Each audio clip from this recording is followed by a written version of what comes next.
monitoring. Crew will be ready to go.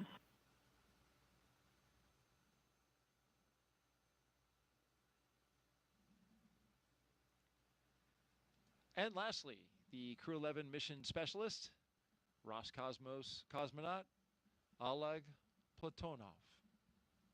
This will be his first trip to the International Space Station. He graduated from the Krasnodar Higher Military Aviation School of Pilots with a degree in engineering and military rank of lieutenant. He is married with one child, and he is taking a toy from that child. Who the child is good with it. That sounded terrible. It doesn't. He has taken his children's toys, but he's taken it into space. If we Here, I'm going to take your favorite toy away from you. Is this your favorite? Okay. No, and that's one of the cool things that we're allowed to do is take little mementos that we can take that remind us of our friends and family. And loved ones, and then we, at the end of the day, we get to bring that back to them, and then his child's going to be able to hold that dear the rest of their life. It really has to be special. I have a young son, and I look at his toys with nostalgia. Right, I see him play with them. I see how much they mean to him, and then to add that additional sentimentality to it that's just cool.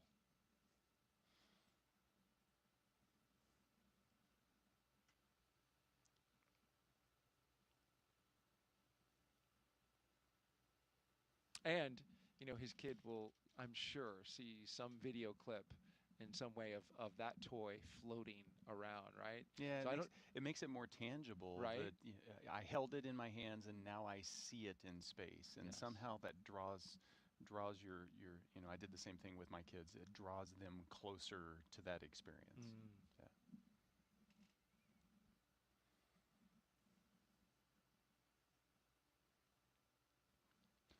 So the vehicle's clean, everything is tracking well, and we're waiting on a weather update. I propose we focus on the 60% go as opposed to the 40% probability of violation. It seems more glass half full to me. It does, doesn't it? And that's what we put on our graphic. We put the go. Officially, it's given to us in a POV. And I understand that. Statistics are the way they are for a reason. That's right. But Nick is positive thoughts today. He's doing his best with the positivity here, and I appreciate it greatly.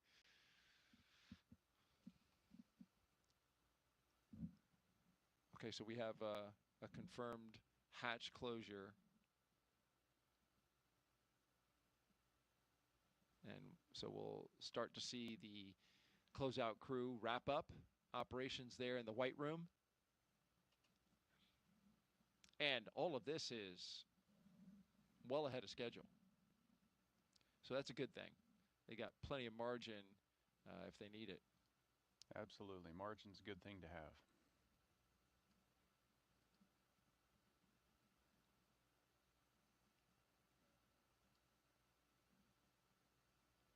How about some more social questions?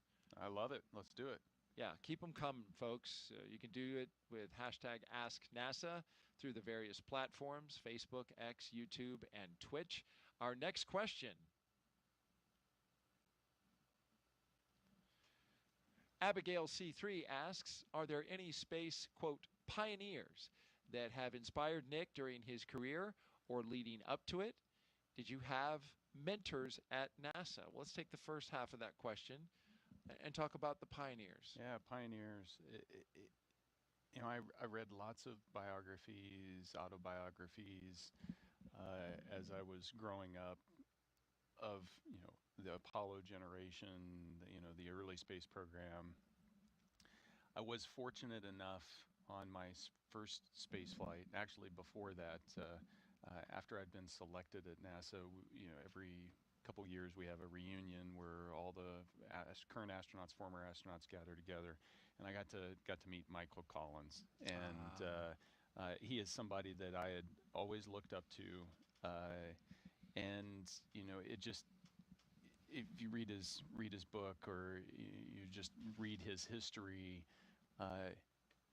for me, he was the epitome of, you know, we said it earlier today, it's not about the individual. You do the job that the mission requires you to do, and, you know, to be part of the crew that landed on the moon, that first landed on the moon, but be the only member that, hey, you know, your job is so important, we need you to stay off of the moon to make sure that we can get them back home safely.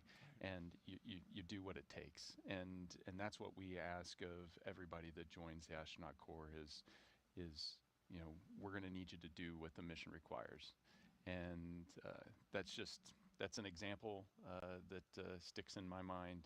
And during my first flight, he came to mission control, and I was able to actually do a downlink and chat with him. Oh, wow. So it was a full circle moment, and something I'll never forget. Michael Collins, of course, was part of Apollo 11, which launched in 1969 and helped land the first man on the moon for the United States. But as you mentioned, you know, he was called at times the loneliest man in the world, because it was his job to stay back in the capsule while Neil Armstrong and Buzz Aldrin descended down to the surface of the moon and got the white hot attention of the entire world. Yeah. When they walked on the moon. And there was Michael Collins, steady, waiting for them to get back. Taking care By of the ship. himself. Taking care of the ship, making sure that Yeah. he was ready to receive them when they came back. And then what about now, if you can share? Do you have any mentors? Well, you know, the astronaut office is such a close group. You get to interact with so many people. So, you know, I can point to today's crew. You know, so Spanky's been part of the office since I showed up. And This is Mike Fincke. Yeah, and he has, you know, been there as kind of this force helping shape the commercial crew program. And, you know, just being able to watch that. And we have a similar background. You know, I was a Air Force flight test engineer before I transferred over to the Space Force a few years ago. And he was an Air Force flight test engineer. And so we had a similar military background. And so there's lots of those touch points inside the astronaut corps. And so we work together to make each other better. Such tremendous experience just within the astronaut corps. It's a great point, Nick. You've got highly experienced veterans who have flown on space shuttle, and you have the new generation of astronauts who are flying on the commercial vehicles. Yeah. So it spans the gamut. It does. It does. Well, you know, Expedition 72. My U.S. crew members up there were Butch Wilmore, Sonny Williams, and Don Pettit. So by comparison, I was the rookie. But I had, you know, previously done 3 spacewalks and been up there 200+ days. Right. I was still the rookie.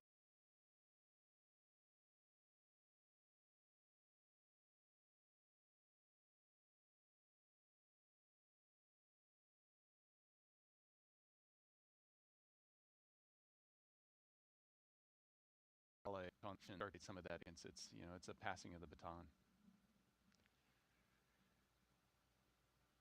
Really enjoying your insight and your experience as you talk about it, Nick. Astronaut Nick Hague, here with us, commander of Crew 9, also flew on Soyuz. We are T-minus 1 hour and 49 minutes and counting until the liftoff of NASA's SpaceX Crew-11 mission. We have 2 astronauts and 1 cosmonaut inside of the Dragon Endeavour atop the Falcon 9 rocket from Launch Pad 39A at the Kennedy Space Center in Florida. Of course, they are headed to the International Space Station to help maintain the orbiting lab. Once on board the International Space Station, Crew 11, as you see there, will become members of Expedition 7374. They will conduct research to develop the production of nutrients in space, such as vitamins, They will also evaluate mass-producing human-induced pluripotent stem cells, or iPSCs, to develop cell-based therapies for diseases such as cancer, also as a possible alternative to antibiotics. CREW-11 will test phage therapy to treat bacterial infections.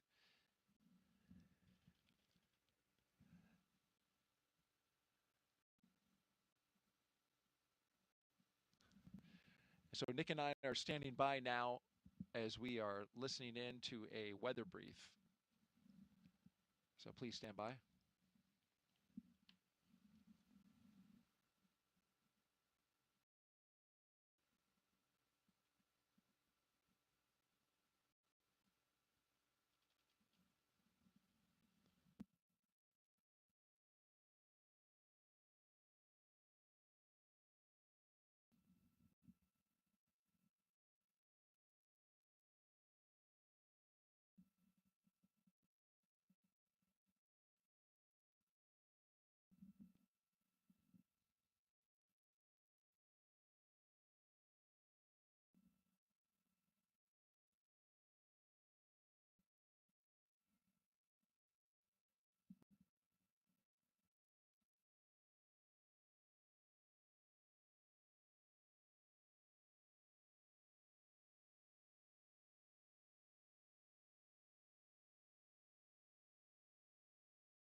And we are standing by as we're listening to a weather brief from Launch Weather Officer James Tager to SpaceX's launch director. Please stand by.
Okay.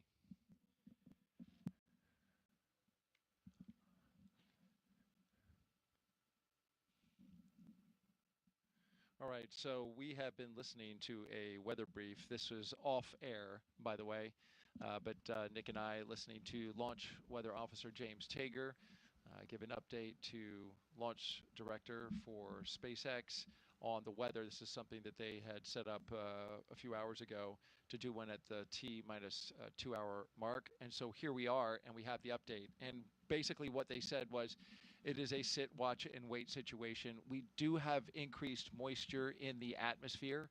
You can certainly see that in the picture in the lower right hand of your screen. Cumulus clouds, light ones building in the area. The question is, when these sea breeze storms and clouds develop, they are going to develop inland.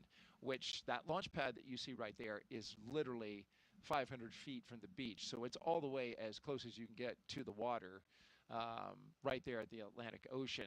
But you see two things here in the weather. You see some low, thin, puffy cumulus starting to, be created in the area, starting to develop. And then you see those high cirrus clouds. Those high clouds are drier in nature. You want to see those. They are moving over the area. They look at those as a sign of good things, potentially to kind of mitigate against the increase in moisture. But overall, when the launch weather officer was asked where he would put the current POV updated to the second right now, he left it at 40% probability of violation, which puts us at a 60% go. That has been the go forecast since we began our launch broadcast this morning. You see there in that shot a line of cumulus clouds, nice little clouds there. The scale, the angle of this kind of throws you off because it makes it look like it's out in front of it, but those clouds are more over towards the land side. So we will see what happens with our sea breeze. We're watching it closely. We're also watching the weather along the ascent corridor. Showers are moving through that area at this moment. We also need to have good conditions there. This is where the Dragon could potentially splash down. But what's good about the showers there, Nick, is that they are expected to clear that area in an hour or so. So hoping for a good ascent corridor. And then, of course, you have the abort zones. If they were to get to orbit, that they would later splash down to. They are monitoring those as well. So essentially, more watching, more waiting. We've got a crew that's ready to go. And we've got weather that's just a watch item and continues to be at this moment. Yeah. No, it's actually, for me, it's fun to listen to that back channel conversation, back and forth between, the weather office over at the 45th Space Launch Delta and SpaceX, because you get to hear the depth of analysis that's going into, making sure that every step of the way the weather is going to be good enough for the crew, and so things are continuing to go. We're still 60% go. I'm staying positive, and it's great. Well, we got really close yesterday at 12:09 p.m. Eastern Time. We were just a minute away. And so today we'll be at 11:43 a.m. Eastern Time. So if everything tracks as it did yesterday, then we should be good to go. How about that for some positivity from your co-host? I love it. I love it. Okay. All right. T-minus 1 hour and 40 minutes and counting. Let's take you now inside Mission Control in Houston, where flight controllers are constantly monitoring the International Space Station and the people living aboard. NASA's Sandra Jones is live there at Johnson Space Center. Sandra, good morning. Hey, good morning, and thank you, Daryl. As you said, this is Mission Control Houston in the International Space Station Flight Control Room here at the Johnson Space Center in Houston, Texas. The team is continuing to prepare for launch today and is being led by Flight Director Anthony Varia. Today, we will be hopefully launching the 11th rotational crew mission to the International Space Station under the agency's Commercial Crew Program. Following Crew 11's arrival, the space station will have a total of 11 crew members representing 3 different agencies aboard for just a few days. Once on board, Crew 11 will go over handover procedures with the off-going Crew 10, including a safety briefing and orientation, and then the new crew will jump right in to help advance scientific knowledge and demonstrate new technologies. After a few days of handover activities, the members of Crew 10 will prepare for their undocking and return to Earth. Direct handovers between crews allow for continuity of the activities and helps to ensure a continuous U.S. presence on the International Space Station, which is about to celebrate 25 years of continuous human presence in November. Ahead of Crew 10's return, JAXA astronaut Takuya Onishi will turn over command of the International Space Station to Roscosmos cosmonaut Sergei Ryzhikov. The space station is currently in Expedition 73, and here is a look at that mission patch on your screen. In the fall, NASA astronaut Chris Williams and Roscosmos cosmonaut Sergei Kutsverchkin and Sergei Mikheyev will join the on-orbit crew. Shortly after the departure of the Soyuz MS-27 with NASA astronaut Johnny Kim coming home will mark the commencement of Expedition 74, which will be led by the new commander, NASA astronaut Mike Fincke. All this, of course, coming up after today's launch. We will continue with the countdown, and with under 2 hours before launch, we'll send it back over to Kennedy. All right, thank you, Sandra Jones. Back here at Kennedy Space Center, you're looking up at the Falcon 9 rocket and Dragon Endeavour with Crew-11 inside the spacecraft at the very top. This is Launch Complex 39A here at the Kennedy Space Center, a historic launch pad where launches to the moon have happened, as well as the long and very successful space shuttle program. We've documented the astronauts' path and crew members' path to the pad today, starting at T-minus 4 hours and 10 minutes. We saw them through suit up, all 4 crew members getting into their spacesuits. They checked them for leaks and then had them head out the door to their waiting vehicles. 3 Teslas parked outside astronaut crew quarters. They jumped inside and under security escort made a 20-minute drive across the Kennedy Space Center to this location that you see here, Launch Complex 39A. Once inside their spacecraft, they performed umbilical checks, they did communication checks, and they pressurized their suits a second time to make sure they are good to go for launch. The closeout crew sealed the door, the side hatch, which is used to enter the spacecraft as well as leave it. They sealed it up for the final time before going into space.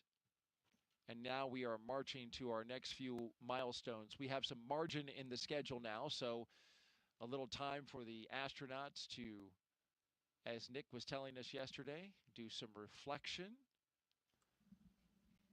chat amongst themselves. And there was a phrase that you used as well yesterday, chair fly.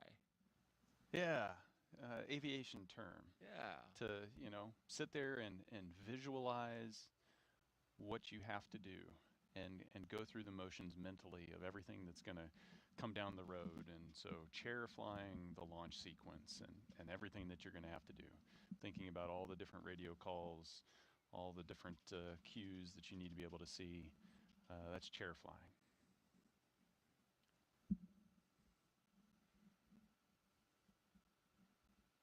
Well, let's chair fly ourselves right to the International Space Station now with some video. We are commemorating a very significant anniversary coming up on November 2nd, 25 years of continuous human presence aboard the orbiting laboratory. And liftoff. International Space Station is underway. We are in the golden age of the space station right now in terms of the return on investment and what we're able to do there. One of the great legacies of the space station is not just going to be the science, but very importantly, the international cooperation. This is perhaps most prominent, international cooperation for exploration.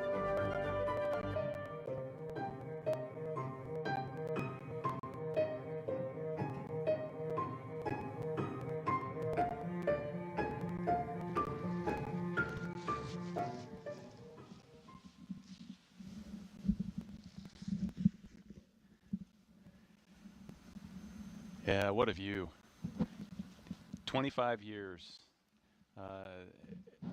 When I first joined the astronaut corps, I'd go to elementary schools and say, everybody in this room doesn't know life without someone living off of the planet Earth. Now I can do that at colleges. It's just impressive, the legacy of scientific research and international cooperation that the station program has built over the last 2.5 decades. It's it's a treat to be part of that. And everybody that's part of human space flight, that big team I keep referring to, that 100,000 people across the globe, everybody should be so proud of being part of that.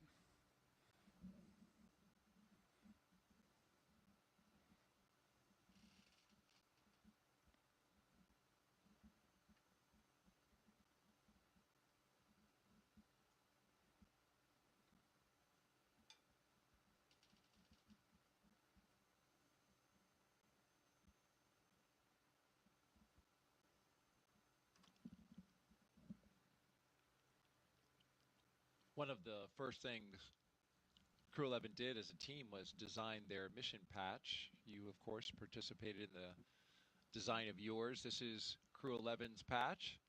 Its colors celebrate the 3 nations they represent, and the 3 stars you see in there, they honor their space agencies working together, NASA, JAXA, and Roscosmos.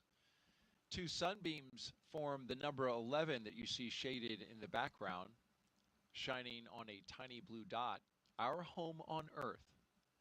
A dragon looks on, a nod to both the spacecraft and the spirit of exploration, while a red flame wraps around it, all symbolizing the full journey: launch, life in space, and a safe return home. And if you look closely, you can see a tribute to their children in the stars, a reminder that missions like this inspire the next generation. Yeah, it's designing your patch is one of those first crew bonding experiences. You know, you put your ideas out there, but it's fun to see the final product because it really expresses the personality of the crew. And Zena hand drew the dragon, so Did she? She's an artist.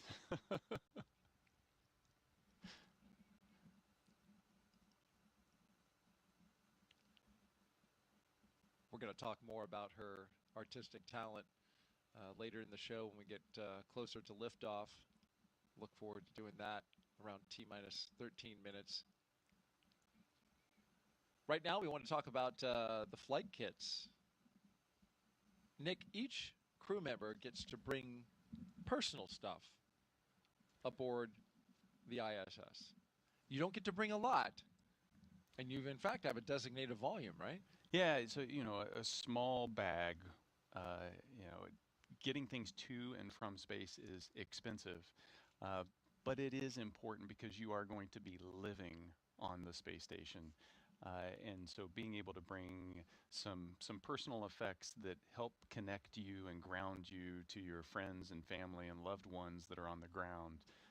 So here's a small bag. You get to put a few things in it. Can't be too heavy, can't be too big. And everybody brings up unique things. And certainly that's what Commander Zena Cardman did. And you had a hand in helping get her her flight kit stowed away and put into place. She told us that she's bringing, of course, photographs of family and friends, photographs carrying that have her team members in it. She's carrying some for them that she's going to then return to them. Training team, instructors, flight controllers, the people who keep the crew safe while they fly. And so she has those, but in addition, she also has cards that her late father wrote her that have been up there since Crew 9 went up, since you went up. Yeah, so the things that we get to take up often don't ride up with us in the Crew Dragon. They come up on a cargo vehicle, and so our Crew 9 effects went up before the crew change happened.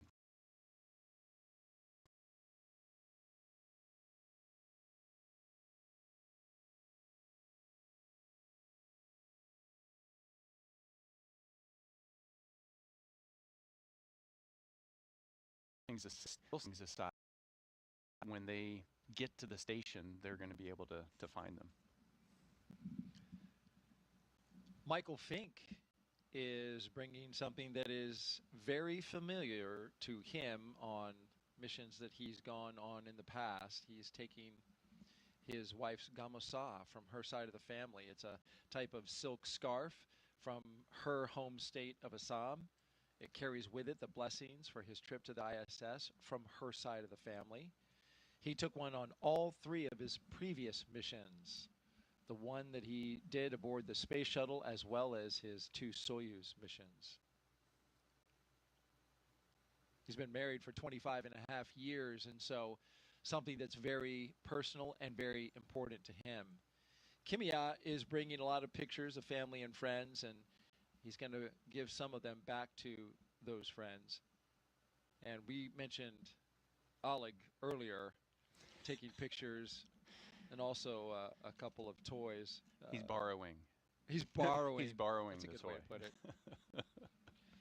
With very much an intent on returning them with some additional status. A space-flown toy. Yeah, the space-flown. There's something about.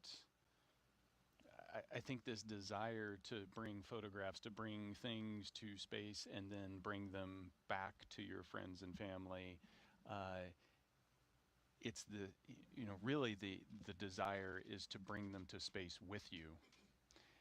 And the best I can do is bring a little bit of space back to you.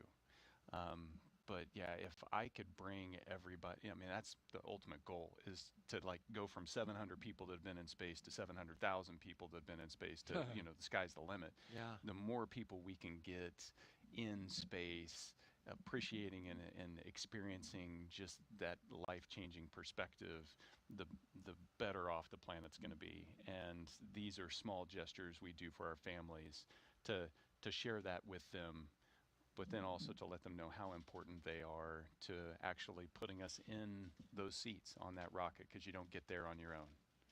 It takes a team to get you there. It takes the family, the love, and the support to get you there.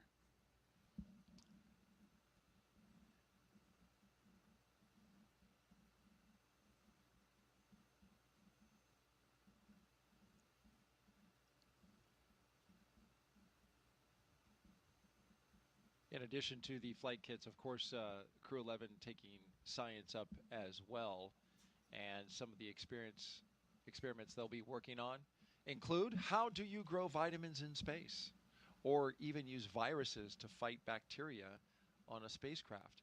For the past year and a half, CREW-11 has been training to support cutting-edge research like this aboard the International Space Station. First up is Bionutrients 3. This study is looking at how to make essential vitamins and nutrients in space so astronauts can stay healthy on long missions. They'll be testing samples like yogurt, kefir, and a yeast-based drink to see how well they work in microgravity. Next is Stem Cell X IP1, which uses space to grow stem cells. These cells can turn into any type of cell in the body and could one day help treat diseases like cancer. Growing them in microgravity may produce more cells and better ones, higher quality stem cells that we can then use on Earth. And then there's Genes in Space 12. It's testing phage therapy, which uses viruses that target and kill bacteria. It could be a powerful alternative to antibiotics, especially in space, where infections can become harder to treat. Some pretty interesting research happening on station, Dick, and stem cells, of course, that research has been around for a little bit, and even you got to work on stem cells in space in your time on the ISS. Yeah, and the comparison between my first mission and my second mission, just the complexity of the experiments that we've been able to start to do up there it's just exploded. And so we're really starting to see return on the investment on maximizing the output of our facilities up there. But those three experiments that you highlighted they're pretty cool because they highlight different aspects. The stem cells, Genes in Space 12, it's the 12th iteration, so we've been doing this a long time. Yeah. Stem cells, it's getting really complex. Then you're talking about nutrients in space, and that's how we're leveraging the space station research to be able to inform us on how we're going to do deep space exploration. Because we need to learn some of those answers here close to home, where you're a few hours away from the surface and we can iterate quickly, versus taking it months or years away from the Earth, and you can't iterate as fast and learn as fast. So the space station, I was impressed with a lot of the things that I was doing this last time around were all focused on how are we reducing risk and learning more that's going to help us get back to the surface of the moon and onto Mars. That's the focus now, and where so much research, the human research as well aspect of it. How can we help astronauts survive the hostility of space in deep space, going out to Mars, going to the moon? So much has been focused on that recently, and it's important because there's a lot of technology that we have yet to develop to help make sure astronauts are going to be safe on that journey. Yeah, and you know, and you see this budding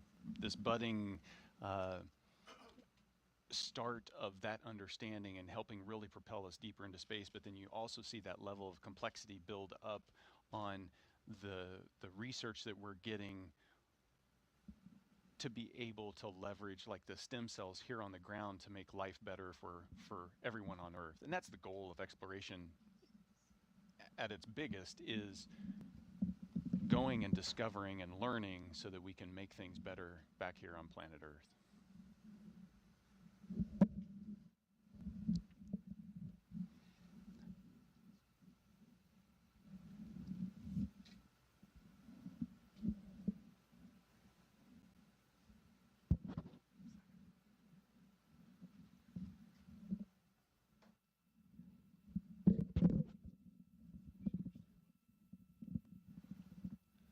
T-minus 1 hour and 21 minutes and counting until liftoff of NASA and SpaceX's Crew-11 to the International Space Station. You're looking at a live view of Launch Complex 39A.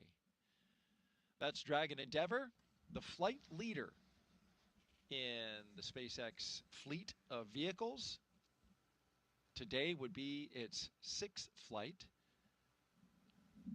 Dragon Endeavour has flown 5 previous flights.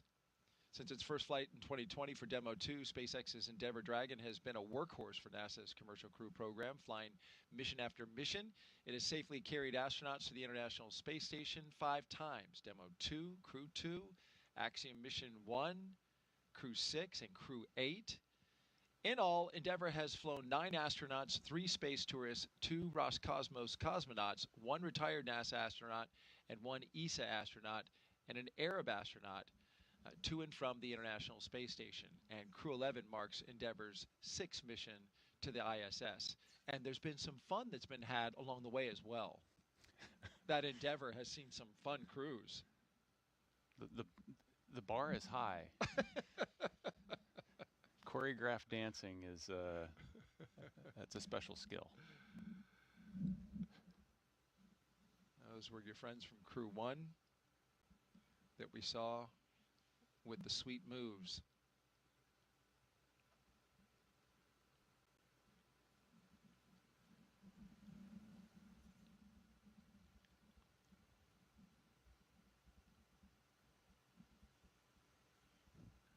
Some things we're looking forward to, of course, further down the countdown is launch escape system arm, the retraction of the crew access arm, getting closer to less than an hour from now. So we're gearing up for that.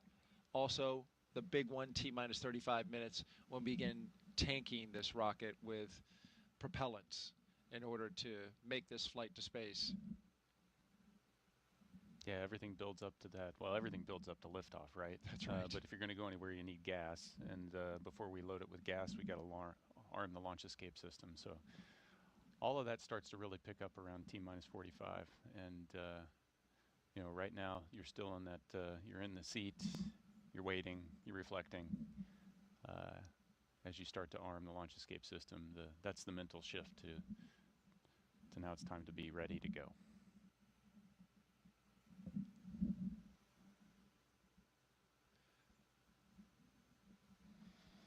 We have time for another social question? We do indeed. Let's take one. Christy asks, how do they store, drink enough water on the space station? This is a great question. Oh, this is great. You can go so many directions with this. Why don't you go into all of them? So water is really heavy, surprisingly. And heavy things are expensive to launch into space. And we'd need to launch way too many rockets if we didn't learn how to recycle our water. And so at its simplest form, what we're trying to do on the space station is mimic the things that happen on the ground. The Earth naturally recycles its water. On the space station, we have to create these really complex machines in order to take dirty water and distill it and purify it into drinking water. And we're able to do that with about 96 to 98% of our water up there. So we only have to launch a little bit of water each time in order to replace what we've consumed. So how do we recycle? What do we recycle? Well, we have to work out every day up there for 2.5 hours. And while you're riding the bike or running on the treadmill or lifting weights, you're sweating. And that sweat has to go somewhere. It evaporates off your skin, and the air conditioners inside of the space station collect that sweat, that humidity, and then they move that into the water purification system, and it turns it into clean drinking water. That's one source. Another big source is urine. And so as we go to the restroom up there, we collect that urine and put it into a urine purification system. And that turns it into dirty water. It's actually clean, but it turns it into dirty water that we put into the water purification system. And we use that. And so what was today's coffee is tomorrow's coffee, is the day after that's coffee. Well, you're looking live. Thank you so much for that. That was a great explanation, albeit a little bit gross. You're looking at a live view of Crew-11 at Launch Complex 39A at the Kennedy Space Center in Florida. Stay right here because in just a few moments, we will be expanding our live launch coverage.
Good morning and welcome back. You're watching live launch coverage of NASA and SpaceX's 11th rotational flight to the International Space Station. I'm NASA's Daryl Nail, joined once again by NASA astronaut Nick Hague. After yesterday's weather scrub, we're back on track for a second attempt. Liftoff now set for 11:43 a.m. Eastern Time from Launch Pad 39A here at the Kennedy Space Center. And before we continue, a quick reminder about Nick's incredible experience in space. General Nick Hague was selected as a NASA astronaut in 2013. His first flight to space station ended in 2018 with a launch abort following a rocket booster failure on Soyuz MS-10, a dramatic escape that he and his Roscosmos crewmate survived safely. He then returned to space successfully on Soyuz MS-12, spending 203 days on the ISS. Then last fall, he commanded NASA's SpaceX Crew-9 mission, launching with cosmonaut Alexander Gorbanov. In total, Nick has logged 373 days in space and completed 4 spacewalks. So glad you're here with us, and you've documented everything starting at T-minus 4 hours and 10 minutes early this morning, and we've been rocking and rolling ever since. No, it's been great to be here. I wouldn't want to be anywhere else. Supporting your friend and colleague, Zena Cardman, as well as the rest of the crew members on their mission today. CREW-11 is launching from Pad 39A. We're just over an hour away. About the same as previously, 40% chance of violation. Once they launch, copy all, we are all tracking for they'll arrive at station and join Expedition 7374. And in just 3 days, Crew 10 will return home. A quick 2+2 crew handover.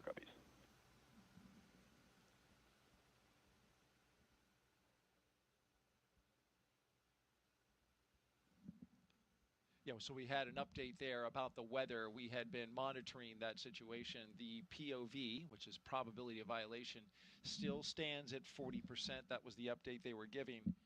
We are go, as Nick likes to say, 60% go for launch. Let's take you through CREW-11's launch day preparations so far this morning. After waking up and grabbing a bite to eat, the crew suited up inside the historic crew quarters, a tradition that dates back decades. SpaceX teams helped them into their custom pressure suits, and just like other crews before them and yesterday, they gathered around a table for a card game to burn off any lingering bad luck before launch. After that, they followed in the footsteps of every NASA astronaut since Apollo 7 in 1968 by walking out to greet a crowd of family, friends, and supporters. Then it was into their Teslas for a security escorted ride out to Launch Pad 39A. It took about 20 minutes to get out there. Of course, a journey filled with excitement and anticipation for a second attempt. They got a look at their rocket, stared up at it, and then walked across the crew access arm and into their spacecraft. And we've been monitoring them ever since. We're watching them live now, strapped into Dragon Endeavour as they await the next big milestones, fueling of the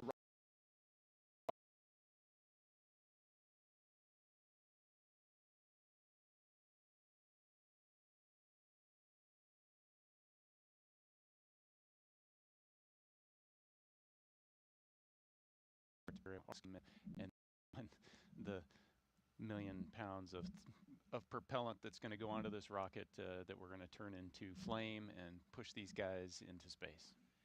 And if all goes well, that'll happen according to plan at 11:43 a.m. Eastern Time. Now, throughout the broadcast, we've been taking your questions from social media. We want to keep them coming. Just send them in on the hashtag AskNASA on Facebook, X, YouTube, and Twitch. And if you're watching NASA's YouTube channel right now, you can refresh your player or browser to join our chat.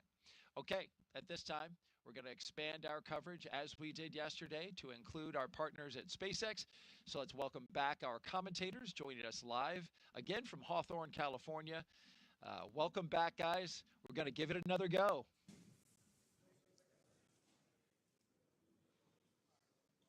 Thanks, Daryl. It's great to hear and see you guys once again. And like you mentioned before, keeping an eye on the weather is going to be the name of the game today. I'm Joseph Zakshesky with NASA Communications. And I'm Soma Srivastava, a certification engineer here at SpaceX. We're once again excited to be... Dragon, foot restraint checks complete. And you just heard the call down from the crew. Copies. Thank you.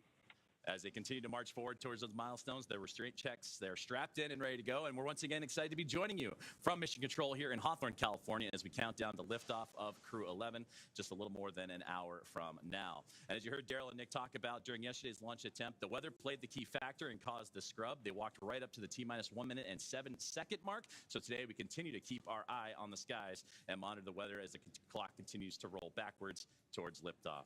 Crew-11 is our 11th mission with SpaceX, operationally flying astronauts for long-duration missions to the International Space Station, and the 12th as a part of NASA's Commercial Crew Program with SpaceX. Crew-11 has 2 first-time flyers on board, as well as a veteran NASA astronaut and a veteran Japan Aerospace Exploration Agency, or JAXA, astronaut making their return to microgravity.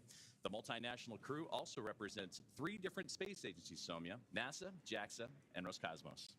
And today's crew will fly aboard Dragon Endeavour, which was the first operational Dragon to carry crew on board during SpaceX and NASA's Demo 2 mission in 2020 with astronauts Bob and Doug.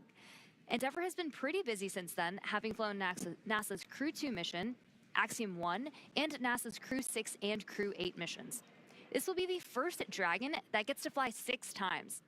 Overall, for the Dragon fleet, this will be Dragon's 49th visit to the space station and its 19th human spaceflight mission overall, and the 5th Dragon flight just this year. And notably, today's return of the Falcon 9 first stage will be the last landing at Landing Zone 1 at Cape Canaveral Space Force Station. Now, over these last 3+ hours, Crew-11 has been going through the detailed process of getting ready for their mission, similar to what they went through yesterday on the first launch attempt and their ultimate destination, the International Space Station. So let's introduce you to the crew. In the commander's seat, as you get a live look inside the capsule, is astronaut Zena Cardman, conducting her first space flight. She holds a Master of Science in Marine Sciences from the University of North Carolina, Chapel Hill, and has experience with NASA research in the Canadian High Arctic, and she has also supported real-time station operations and lunar surface exploration planning. And sitting right next to Cardman is pilot Mike Fincke of NASA, a veteran of 3 space flights. He has spent 382 days in space, including 9 spacewalks for an impressive 48 hours and 37 minutes in total spent outside of the orbiting laboratory. Fincke is a certified pilot for Boeing Starliner, a part of the Commercial Crew Program, and SpaceX's Dragon, and the co-pilot flight engineer on Soyuz, plus a mission specialist on the Space Shuttle, STS-134, the last mission for Shuttle Endeavour, so only fitting that he flies on an Endeavour here today. And serving as mission specialist is Japan Aerospace Exploration Agency, or JAXA astronaut Kimiya Yui. This will be Yui's 2nd trip to the space station. He was selected as an astronaut by JAXA back in 2009 and has logged 142 days in space. And to round it all out, Roscosmos cosmonaut Oleg Platonov is also serving as a mission specialist and was selected as a cosmonaut in 2018 and will be making his first space flight today. Now, once Crew-11 is on board the International Space Station, they will briefly become members of Expedition 73. And then they will join Expedition 74 in the fall, and that'll be following the departure of Soyuz MS-27, that spacecraft that'll carry NASA astronaut Johnny Kim in his return back to Earth. While on board, Crew-11 will conduct space station maintenance and scientific research to understand plant cell division, finding alternatives to antibiotics and microgravity, investigate producing essential nutrients on demand for long-duration missions, and study how spaceflight affects human physiology and psychology. And looking forward to hear more about that incredible research being done on this mission and how it will help prepare NASA and astronauts for their return to the moon and then on to Mars. The crew will also engage with students worldwide via the ham radio and use its existing hardware with newly integrated software to test backup lunar navigation solutions. Now, as we continue to monitor today's countdown, we're approaching that 1 hour mark, 1 hour and 3 minutes to go. So let's get an update on all things that involve the Falcon 9, the spacecraft, the crew, and more as we welcome in another member of our broadcast team, in Ronnie. Thanks so much, Joseph, and good morning, everyone. I'm Ronnie Foreman, a senior sales manager here at SpaceX, and I'm very excited to be joining you again today from right outside of Mission Control in Hawthorne. It continues to be a smooth countdown this morning, and we're looking good for an on-time liftoff at 11:43 a.m. Eastern Time from Launch Complex 39A in Florida, as long as our weather continues to cooperate. Now, coming up here at about T-minus 45 minutes, we're going to be listening in for our team to report their readiness for propellant load with a final go, no-go poll. Here on the ground, teams will be staffed around the clock in mission control to monitor Dragon and the mission, not just today, but throughout the entire flight, from liftoff to Crew-11's arrival at the space station, all the way through splashdown when those astronauts return home. On console or on headset in mission control, which you've got that great live shot of on your screen right now, we've got 6 key positions. The mission director is in charge of the room and tasked with making real-time decisions to ensure mission success. The person that you're going to hear today talking to the astronauts is the Crew Operations and Resources Engineer, who we'll refer to as the core throughout the broadcast. There's a good shot of him there in the lower right-hand corner of your screen as well. And of course, those 4 additional team members are focused on vehicle systems, including avionics, navigation and control, software, propulsion, life support, and communication with the ground support teams. Then apart from our mission control here, the Falcon 9 team is currently located in the Launch and Landing Control Center at Hangar X in Florida, not too far away from LC-39A, which we're looking at now. So with less than, or just more than an hour until launch, we are all settling in here across the country for final checkouts, propellant loading, and ultimately launch. Joseph? Thank you, Ronnie. And just like yourself and everybody here in SpaceX and across the country, looking forward to this launch as we continue to have that countdown roll back. And just like the teams here in Hawthorne, California, NASA has its own team members at NASA's Mission Control Center and the International Space Station Flight Control Room in Houston, Texas, where our other teammate for today's broadcast, Sandra Jones, we'll hear from her in just a few moments. That's where she's located, and that team has been busy preparing the International Space Station for Dragon's arrival. Now, the teams on the ground in Mission Control are giving their goes for launch to make sure that the station is ready to receive Dragon Endeavour and the new crew on board. Following liftoff to the flight to the space station will be a little bit shorter than what yesterday's launch attempt would have been. It was 39 hours then. Now, cycling orbit tank isolation valves to equalize low flow pressure. Dragon copies. And more great communication there between the teams on the ground to the crew as we continue to march towards that liftoff time, as we are now zeroing in on 60 minutes away. Well, speaking of time, I was saying that yesterday's launch attempt would have had Crew-11 go for about 39 hours of phasing between launch and docking to the International Space Station. Now with today's launch attempt, that'll take about 16 hours, with Dragon flying autonomously the entire way. Now, docking is targeted for early Saturday morning, August 2nd, and that'll be 3 a.m. Eastern time, or midnight here on the West Coast. And just like autopilot on a commercial aircraft, the crew always has the ability to take manual control of the spacecraft if so needed. We're now just under T-minus 1 hour and counting. SpaceX, you're go for section 5. When ready, report go for launch. We're continuing to hear great comms. Dragon copies, go for section 5 and Wilco. Great comms between mission control and the crew. So we are now at T-minus 59 minutes and counting down to today's launch. While we wait, let's check in with NASA's Sandra Jones at the Johnson Space Center to see how things are shaping up at Mission Control in Houston. Sandra. Welcome back to Mission Control Houston here at the Johnson Space Center in Houston, Texas. We are here in the hub of human spaceflight at NASA. The team here has pulled go for launch, and the International Space Station is ready for the crew to lift off as they begin their journey to the orbiting laboratory. At the time of launch, the International Space Station will be traveling 260 miles over the North Atlantic just south of Nova Scotia. In the home stretch of the rendezvous, NASA and SpaceX flight controllers will enter into what we call integrated operations, where both flight control teams will conduct a series of go, no-go polls for Dragon Endeavour's docking to the International Space Station. Rotational missions like Crew-11 help NASA continue to maximize the important research and technology demonstrations made possible only in the International Space Station. SpaceX, Dragon, go for launch. SpaceX copies. Dragon crews go for launch.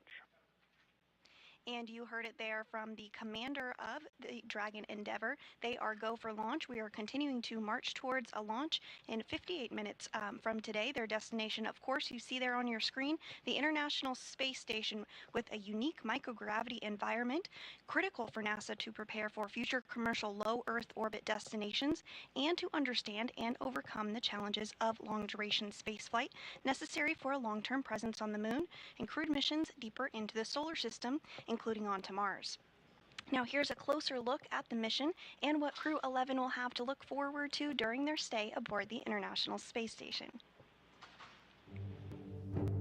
International Space Station, one of humanity's greatest accomplishments so far. 15 countries working together and adding more all the time that have helped plan, build, and fly the International Space Station. And it just shows what human beings can do when we work together. As Crew-11, we are about to launch on board a Dragon spacecraft to the International Space Station. We are actually continuing ISS mission almost a quarter centuries. Right now, crew members are working very hard on the ISS, so we got that result, and actually we do more researches, then pass that information to Crew-12. Конечно, исследования на Международной космической станции, как я считаю, они очень важны, и они являются ключевым звеном в развитии технологии, науки и всей цивилизации. И все самое лучшее из космоса всегда приходит рано или поздно на Землю в виде новых открытий, новых приборов, возможностей и технологий. I'm very excited to see what kind of payloads we get to work with. It's a really interesting day-to-day life where 1 hour you might be fixing the toilet and then the next hour you're working on a physics experiment studying fundamental processes of our universe. We're going to be up there for a lot of time. And we're going to, every day, be in space, look at the Earth go by, and accomplish some really amazing science. We will do material science and human research in space, lots of experiments, and then maybe do some spacewalks. It's a really fun crew to be on. We're going to enjoy every moment, and we're going to help each other to be successful and accomplish our mission. So we have various kind of difficult training together. For example, emergency training in Building 9 or emergency training in SpaceX. This kind of training actually made our bond stronger. Наш экипаж Crew-11 — это экипаж, который состоит из высокопрофессионально подготовленных людей. И мне нравится этот экипаж. In some ways, my only expectation for the mission is to fly and return home safely and still friends when we get back. There are so many things to play around with, to study, to explore, and I'm really open to every possibility, ways to engage with the International Space Station. We all came from other crews. Kimiya Yui, San, and I both came from Starliner 1. Oleg was on a Soyuz mission before this, and Zena, of course, was on Crew 9. But we all came together with our previous experience, melded into a really fun team, ready to go fly to our International Space Station.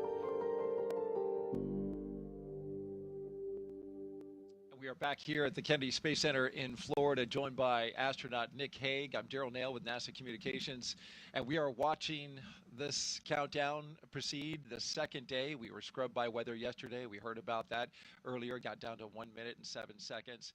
What's interesting about this to me, Nick, is although the launch is delayed, oddly enough, their arrival to the International Space Station has not been delayed, not even a second. They are still going to be arriving on Saturday at 3 a.m., but they're just going to go quicker. Yeah, orbital dynamics can do strange things like that. Sometimes you need to speed up to slow down and vice versa. And in this case, we can launch at a different time, use some orbital dynamics to our advantage, and arrive to the station at the exact same time. What it means for the crew is I'm going to be in that capsule for 16 hours instead of 40 hours, which, it's a tight space. It's not the tightest of spaces, but it'll be nice to get to the station a little bit faster and be able to spread your wings out coming through the hatch. A small benefit to a launch delay, having a little shorter. If there is a silver lining somewhere in there, this is it. This is it. All right. Well, let's take a social question. We've been asking throughout the broadcast for our audience to send us questions, and Nick, you've been doing a great job answering them. Had a lot of kids asking questions as well. Our next question comes from Jeff, who asks, what was the most interesting thing you saw outside the window when on board the ISS? I've heard you describe it now for 2 launch attempts. I thought it was fascinating that you were able to see the entire coast to coast of America, from West Coast to East Coast, and I just wondered what that was like. But what was the singular most interesting thing you saw? So this last time, it was the difference between looking out the cupola 6 years ago and looking out the cupola now. It was nighttime, where the sun's getting ready to rise. You can see stars all over the place, and I start to see these streaks of light, and it's like fireflies on the horizon. And what it was other satellites. So in the 6 years, there's been so many satellites added to space that now it's easy to see the sun reflect off those satellites as you're coming up over sunrise, and you start to get this sense of just how congested space really is, and how important it is to keep track of all that stuff. Absolutely. Yeah, and so that is it's critical, and there's a connection there, with the Space Force. We're right here co-located to launch into space, and we rely on each other, but then also to keep the station safe. The Space Force is doing its job as well. Absolutely, the 45th Space Wing tracking all of the assets in space. Well, we love hearing from you, so keep those questions coming. Just hit us up on Facebook, X, YouTube, or Twitch with the hashtag AskNASA, and we'll get to yours live. T-minus 51 minutes and counting now till liftoff, so let's head out to NASA's Tony Jaramillo, who is standing by live at one of the best viewing spots here at Kennedy. She's joined by NASA's Acting Associate Administrator, Vanessa Weich. Tony. Hey, thanks, Daryl. That's right. We are out here once again in an amazing viewing location where we can see the rocket at the launch pad. Off to my left here, and joining me is Vanessa Weich. Vanessa, we saw you at crew walkout yesterday and also out there today. Did you have a chance to speak with the crew before they headed out to the launch pad? Anything that you told them? Well, yesterday I had the opportunity to kind of say, hey, we're very excited. We wanted to tell them that we're all here, we're cheering for them and excited about their launch. And so that was very exciting on yesterday. And then today we got up and we did it again. And we told them, yes, that we're very excited for them, each and every one of them, and just wish them well. I did have the opportunity to speak with them, 2 days ago, and to speak with them more in a setting where we could talk and talk about the mission that was coming up. Each and every one of them are excited about their mission in different ways, the experiments that they'll have to do, and they're excited about getting to the International Space Station, what they'll do at the International Space Station, the science experiments, the technology, and looking forward to them. They'll be the crew that will be on orbit as we celebrate 25 years of having continuous presence off of the Earth. And so that'll be great. And then they'll also probably be there when we start our celebrations here in the United States of our 250th birthday of the United States. So a very exciting time for this particular crew. Absolutely. We are all very excited for them to go to station, hoping that happens today. Crew-11 will mark the 12th human spaceflight for SpaceX under NASA's Commercial Crew Program. Can you tell us a little bit more about the significance of maintaining that human presence in space? Yeah, so we're really great partners that we have with SpaceX, and them being able to get our crew members to the International Space Station. And right now, today, we're working together off the planet, building towards what we're going to be doing, furthering our LEO economy. So as we continue on doing our experiments on the International Space Station, we're also looking at follow-on space stations. And so working together as internationals, as our industry partners on those further new commercial space stations, and then all of the things that we're learning is helping us as we prepare for Artemis. And so with the Artemis missions, we need everyone, all hands on deck. We'll be working together as we go. Right now, we're planning for Artemis 2, and I think right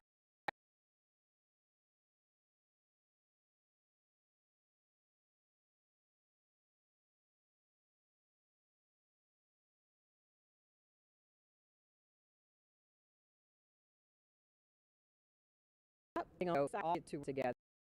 Industry partners, academia, NASA, we're working on this as one team. Vanessa, thank you so much for joining us. Now we'll send it back to our team in Hawthorne. Thanks, Tony. Falcon 9 is the first orbital-class rocket that is capable of reflight. Together, Falcon 9 and Falcon Heavy have completed more than 520 launches and over 449 reflights. And today, the booster will be attempting to make the last landing at Landing Zone 1, which is just down the coast from NASA's Kennedy Space Center in Florida. Rapid reusability drastically is the key innovation that is making space more accessible. While today's booster is on its third trip to space after most recently supporting AX-4, the fourth private astronaut mission to the International Space Station, we're working towards qualifying our fleet of Falcon boosters and fairings to support 40 missions each. And if you want to keep track, we're currently at 29 flights of a single Falcon booster. This same spirit of continuous iteration and innovation does not stop with Falcon 9. NASA awarded SpaceX a contract to develop the USD Orbit vehicle, a modified Dragon designed to guide the space station through a controlled re-entry into Earth's atmosphere. And when the time comes and the International Space Station reaches the end of its orbital life and mission, Dragon will help achieve a safe deorbit. And another innovation SpaceX has been working on is the intravehicular spacesuits, or IVA suits, that astronauts wear during Dragon missions. Our team recently made some design upgrades to make the suit easier to get in and out of, and to make it easier to incorporate future updates. The new suits have height adjustability built in, so they won't need as much customization as with previous designs. Now you can see the crew right there. The one that's wearing this new suit is astronaut Mike Fincke, which is the second one from the left. Today's mission, Fincke will be the only one wearing this new suit as the CREW-11 pilot. And that said, we expect to see SpaceX's new IVA suit on all astronauts for Crew-12. But astronauts who have previously flown on SpaceX missions still have the option to continue wearing their original suits. And for the Crew-11 astronauts, they are staying comfortable in their suits right now as they prepare for liftoff while the clock continues to roll back. And we'll check in with Ronnie on the status of today's countdown. Thanks so much, Joseph. So we are coming up on just under 46 minutes to launch, and our teams are carefully moving through our pre-flight process. Next up in the countdown, we're going to hear SpaceX's launch director check in with the team for readiness. And that's readiness both for propellant load and for launch. As mentioned earlier, the Dragon launch team, as well as key NASA launch members, are in the Launch and Landing Control Center at SpaceX's Hangar X in Florida. Our launch director will also check in with the Dragon mission director, referred to as MD, and the NASA launch manager to make sure they're ready to move forward as well. Of course, our Crew-11 astronauts right now are on board Dragon, waiting to get the green light to stow the crew arm for launch and arm the launch escape system. Got some great shots of our astronauts on the left-hand side of your screen right now, and of course they are safely tucked inside Dragon on the right-hand side. Once we hear that launch director give the go-ahead, we'll get a great view of that access arm moving away from the spacecraft.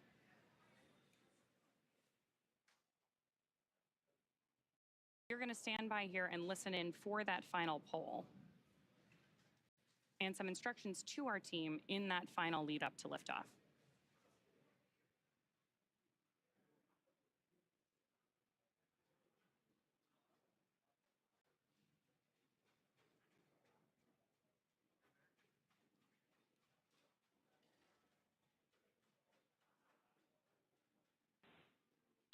Poll for propellant load and launch is complete. Stand by for briefing on control room procedures. For all operators at MCCX and Hangar X, both control rooms will go into lockdown at T-minus 45 minutes and will remain in that state until LES is disarmed. All operators are to remain at their console and maintain a sterile cockpit until MD confirms successful disarming of the launch escape system following orbital insertion or propellant offload in the event of a scrub. For non-urgent no-go conditions, brief the CE or LD and they will approve aborting the count. For urgent issues affecting the safety of the operation, operators shall call hold on the countdown net. Launch control will abort the launch auto sequence immediately and proceed into launch abort. At T-minus 10 seconds, launch control will be hands-off and relying on automated abort criteria for the remainder of the count. Operators advise launch director whether structural breakup or fire is imminent or occurring per Dragon manual flight escape rules. Launch control, you may proceed with arming the crew arm for movement. Arming crew arm now.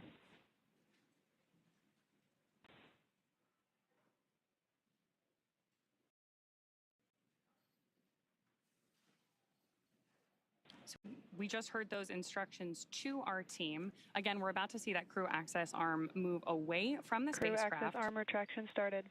Starting right now. And with that, propellant loading is going to get underway here in a little bit less than 10 minutes. So with that, let's check back in with Daryl and Nick. And you can see now the crew access arm articulating away from the Dragon Endeavour, where our crew of 4 is inside. That's a beautiful shot there. A big milestone after getting the go from the launch director at SpaceX A look from inside the crew access arm now and out over the Space Coast. In this moment in between having the crew access arm rotate away and the arming of the launch escape system, there's a little buffer there where the astronauts will be on their own until that can be armed. And then we start tanking the rocket. Right, so everything is leading up to crew access arm retraction adding completed. the propellants, adding the oxidizer, filling those tanks on the rocket. And so what do you need to do to be safe for that? Well, I need to arm the launch escape system, but I don't want to do that when the arm is right next to the capsule. So I need to move the arm away. Now I can arm the launch escape system, and then we can start filling the rocket. T-minus 41 minutes and counting here at the Kennedy Space Center in Florida. SpaceX, you are go for Section 6, close visors and arm launch escape system. Copy. Go for Section 6, closing visors and arming launch escape system.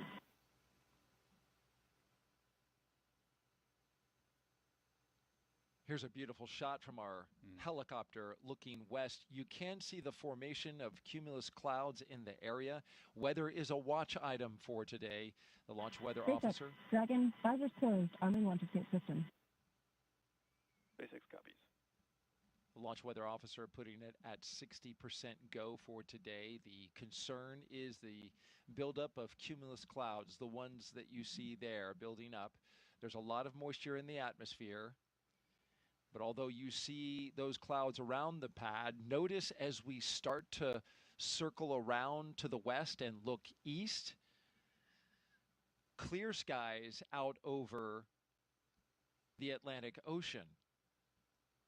So when you look at this picture, Nick, you can certainly understand that even though we have clouds that are building in the area, there's an area that we can find over top of this launch complex that we could potentially Launch system is verified armed.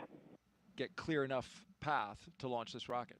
Yeah, you just need a hole big enough to launch through. So you don't have to have cloudless skies. Dragon. You just need clear enough skies. Clear enough 10-mile hole would be nice. I think if we think enough positive thoughts here at the launch site, we can create that bubble. I'm working on mine. Me too. And so we've been listening as they walk through the milestones here, the arming of the launch escape system. This is a critical system. Nick, you know this very well. Yeah, it's an absolutely critical system. We're just moments away from them getting ready to tank the rocket, fill it up with the kerosene and the liquid oxygen, and before you start to do that procedure and load all of that stored energy onto the rocket, you arm the launch escape system so that if anything goes wrong in a heartbeat, that system can pull that capsule away from the rocket and off to safety. Commander Nick Hague, when you were commanding Crew 9, you sat through these very same moments in the Dragon, on the launch pad, ready to go.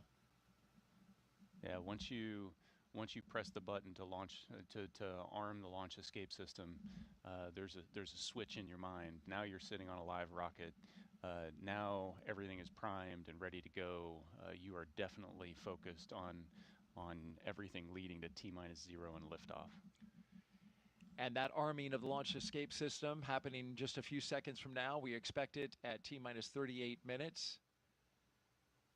And again, that allows the Draco engines on the Dragon to pull that spacecraft away in the event of an emergency.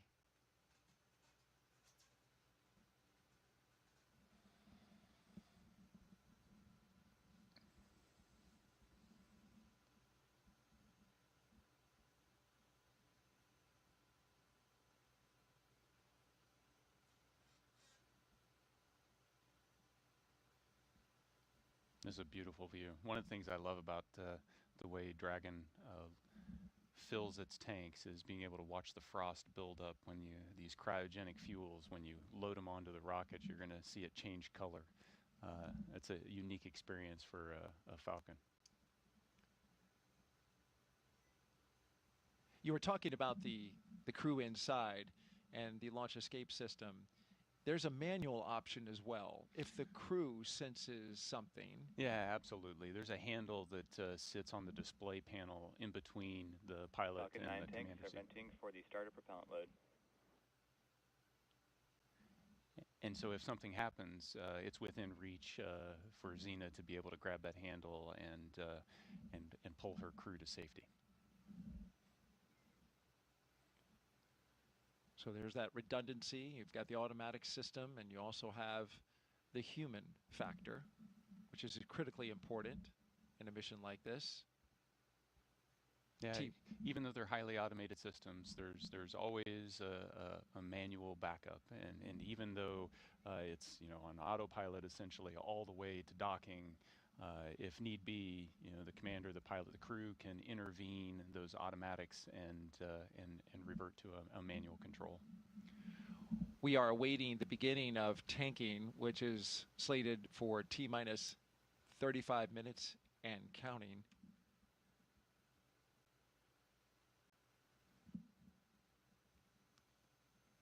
You talk about the manual factor. You can also fly this manually, this Dragon Endeavour.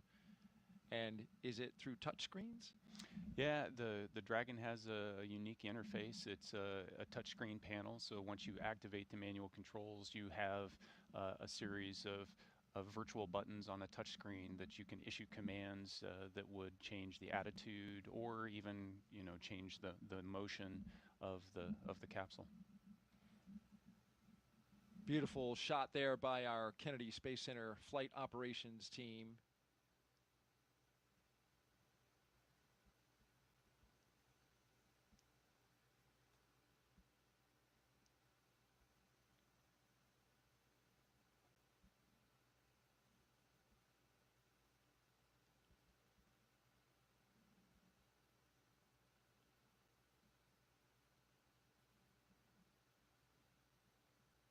And prop load is The launch auto sequence has started.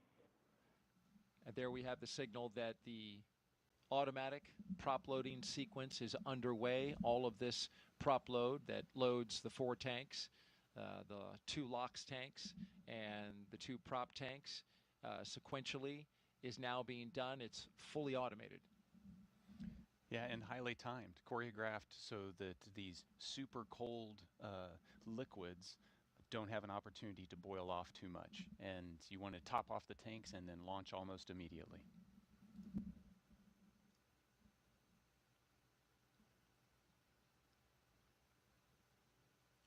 It's a highly dynamic time for the crew inside. They can hear, right?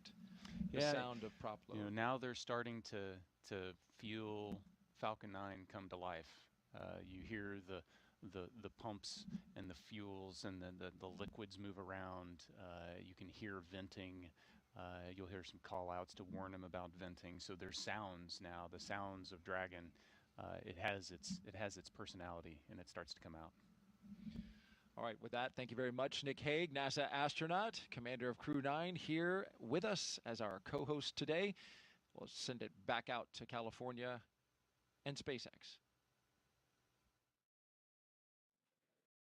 Thanks so much. So as you mentioned, Daryl, propellant loading of both RP-1 and liquid oxygen began at T-minus 35 minutes, and we heard that announcement from Mission Control right on schedule.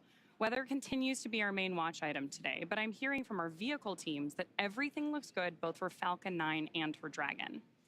Next up, at about T-minus 30 minutes, our SpaceX launch director will inform the crew that the loading of cryogenic helium has begun, first on stage 1 and then on stage 2 about 4 minutes later. Stage 2 RP-1 loading should wrap up at T-minus 20 minutes and 30 seconds, and then as we approach T-minus 16 minutes and 30 seconds, so just 4 minutes later again, we should hear the call out that stage 2 liquid oxygen loading has begun. All together, we're going to have about 1 million pounds of fuel on board Falcon 9 by the time we're ready for liftoff. So with all those consumables being loaded on the rocket, at this point, if we have to call a hold for any reason, we will have to stand down and target our backup launch opportunity, which is tomorrow, Saturday, August 2nd at 11:21 a.m. Eastern.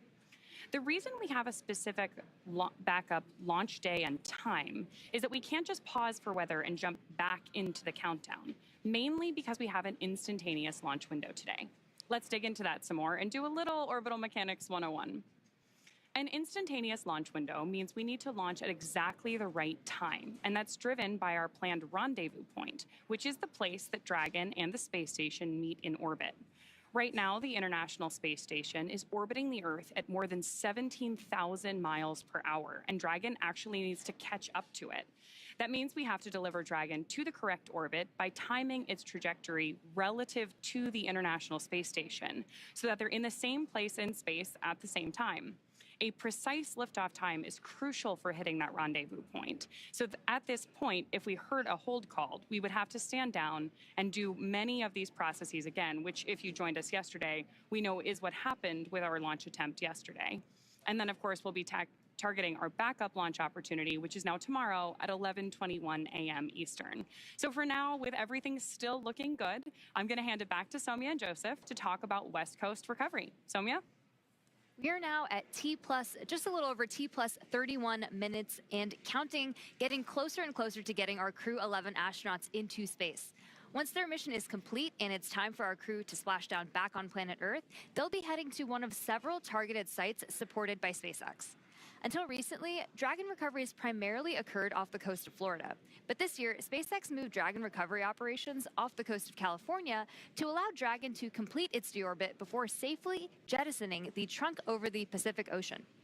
When they return, Crew-10 will be SpaceX's third crew mission to splash down in one of the new locations. From-2 was the first in April this year, followed by Axiom 4 in July. The new splashdown locations are near Los Angeles, Oceanside, and San Diego. The recovery vessel Shannon will be stationed in Long Beach to support the new West Coast splashdown operations.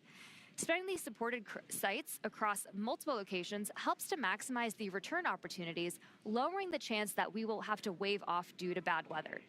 And when the spacecraft re-enters, those in the immediate area may hear a brief double clap of a thunder-like sound known as a sonic boom. It's been impressive to see these teams move those operations from the East Coast to the West Coast, not only just for SpaceX, but for the Commercial Crew Program, the International Space Station, and teams preparing for yesterday's launch attempt, today's launch attempt, and if necessary, as we continue to monitor the weather, we'll keep an eye out for any future opportunities that come in. So right now, we're inside half an hour to go until the T-minus liftoff point. So let's go back to today's mission, NASA SpaceX's Crew-11, and hear a bit more from the astronauts flying today.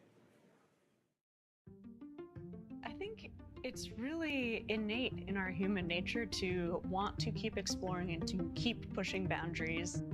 Everything that we do in space is ultimately for Earth and for the human species. We are having a lot of good experiments on orbit, making new medicines. That is actually good for everybody. By understanding how to live and work in space like we have with the International Space Station, we can now become a multiplanetary species by having bases on the Moon and bases on Mars. И выполнение полета в космос, на мой взгляд, важно, потому что в конечном счете необходимо человечеству будет двигаться в дальний космос для того, чтобы открывать новые миры, исследовать новые и новые горизонты. For me, it's a really compelling goal to go farther and farther afield in space and pushing our boundaries as a human species that way, learning more about our own home planet as we try to go farther. We've been going and living aboard the International Space Station for 25 years. We're ready to make the next steps. We're ready to go to the Moon. We're ready to go to Mars. We're ready to explore the solar system. We understand the effects of what life in space does to the human body, and we need to continue those studies. We need to continue getting ready and get ready and go to the Moon and Mars, and that's why it's important to go to space. From growing vitamins in space to testing new ways to fight disease, Crew-11 is about to take on some incredible research aboard the International Space Station. First up, Bionutrients 3. The study is looking at how to make essential vitamins and nutrients in space so astronauts can stay healthy on long missions. They'll be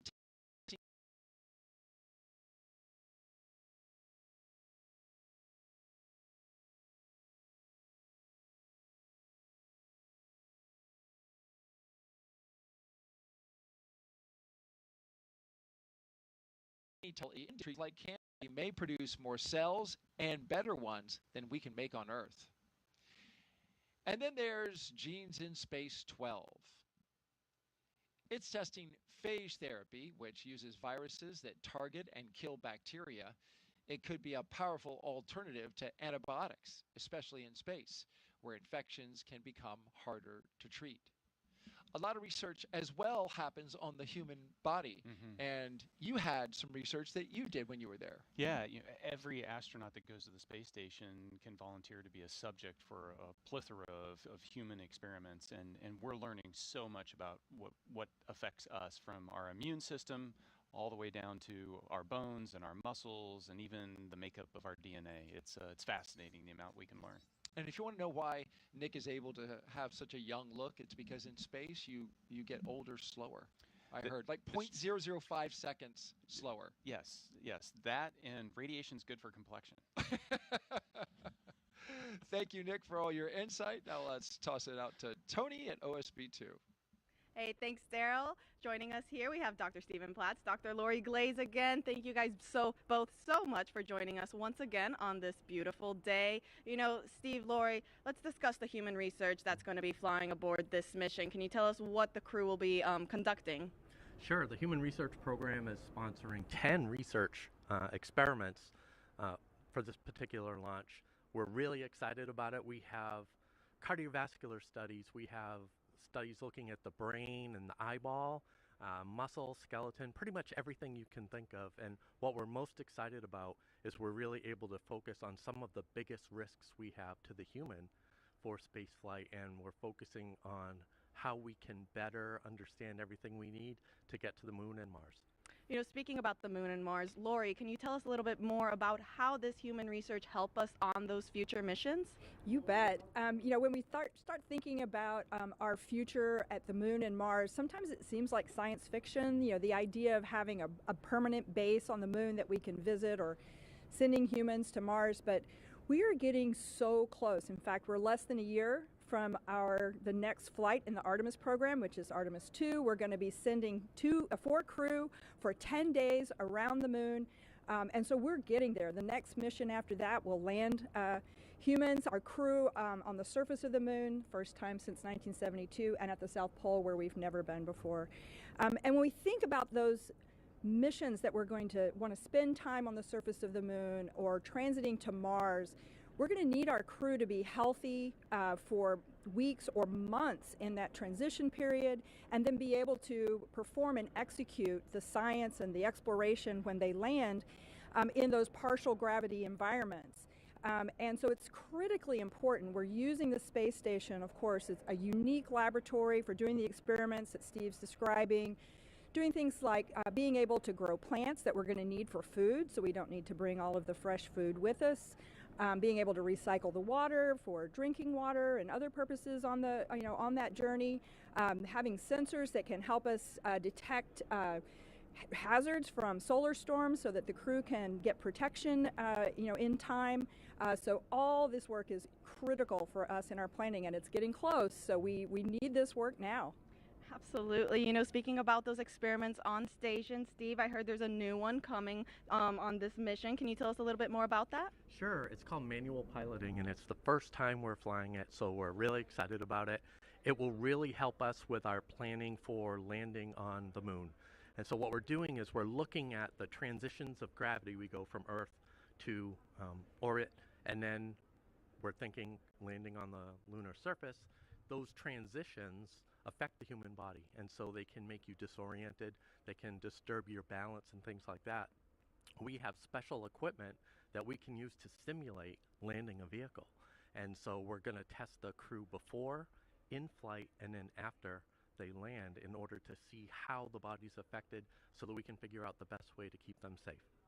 Well, you know, Steve, Lori, thank you both so much for joining us. Now we'll go ahead and get you guys back to the shade, away from the heat, and we'll send it back to our host desk, Nick and Daryl. Well, we appreciate you all out there. It is cooking outside, so thank you very much for hanging in there.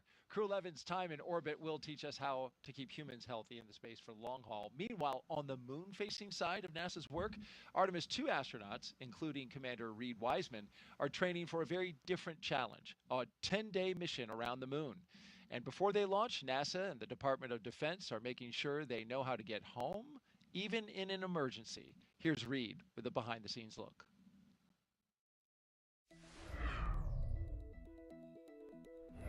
Hi, I'm NASA astronaut Reed Wiseman, commander of Artemis II.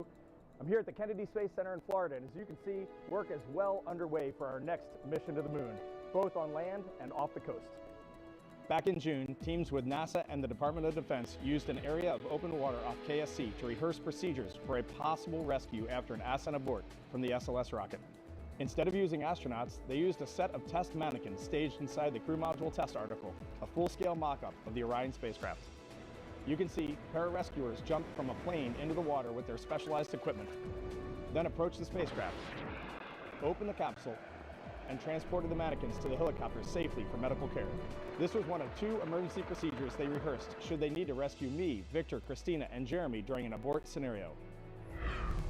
And back here on land, now that the upper stage integration is complete inside the vehicle assembly building, teams with NASA's Exploration Ground Systems have been running SLS integrated testing, where they powered up both the core stage and boosters for the first time in preparation for our 10-day journey around the moon. That's a look at your Artemis Moon Minute. Artemis updates, scan the QR code on your screen that you see in the lower right-hand corner, or just go to the website at nasa.gov/Artemis-Roman numeral 2. And the moon stuff is really cool.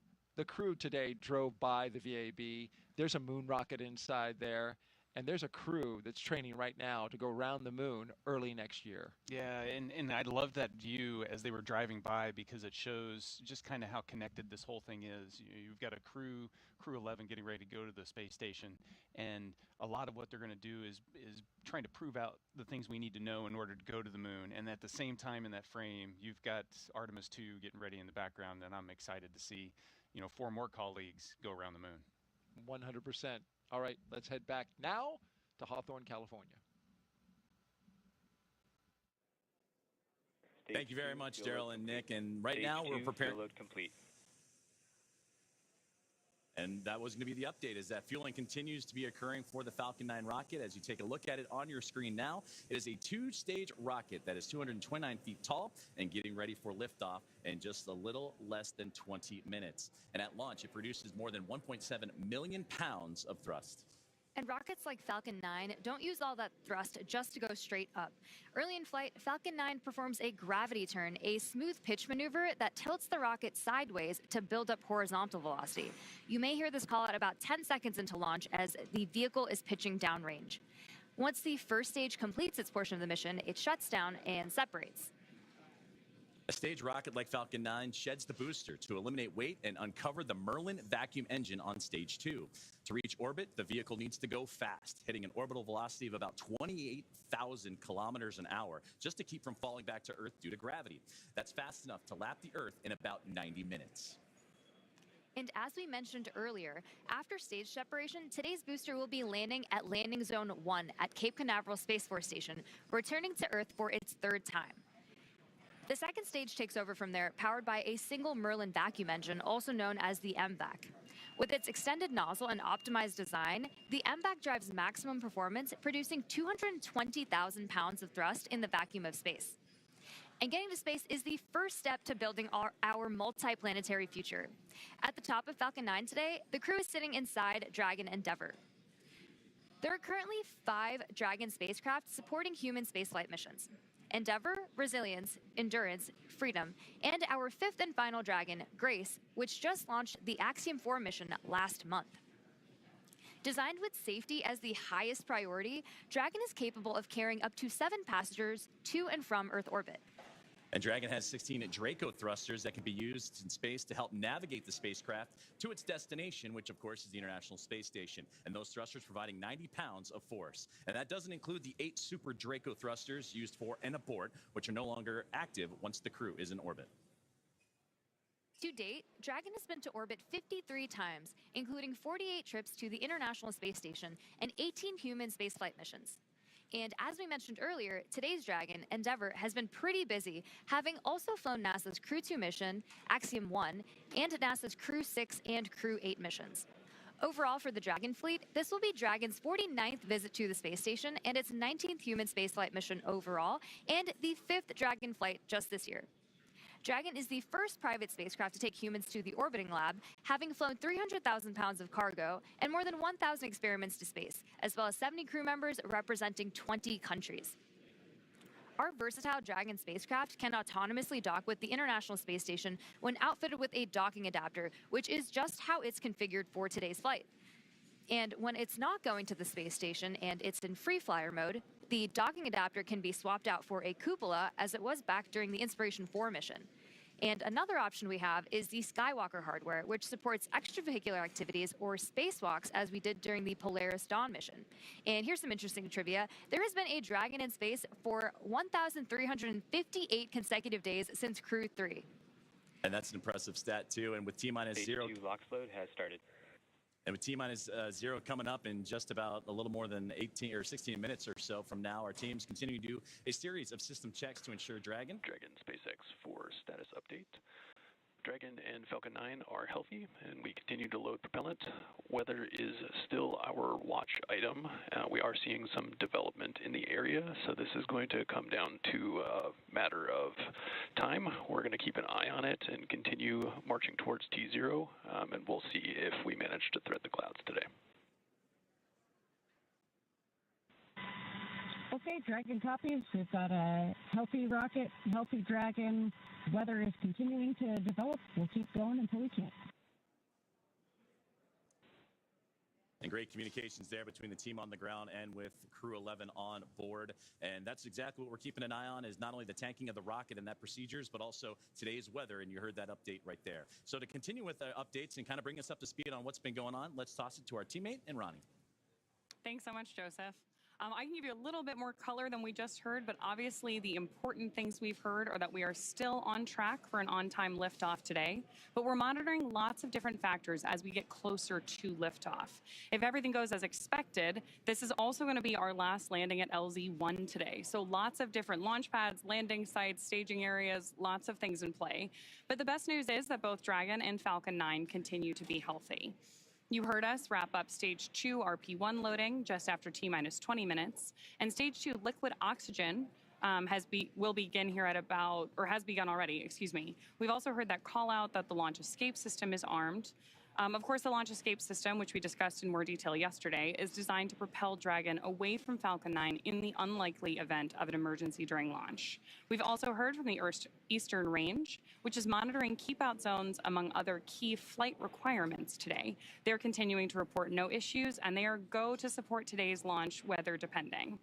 So again, as you just heard, weather is a watch item. We're now tracking a 60% chance of violation at our target liftoff time, with isolated showers in the staging area and some clouds building right over the launch pad. You are actually seeing them continue to grow on your screen right now.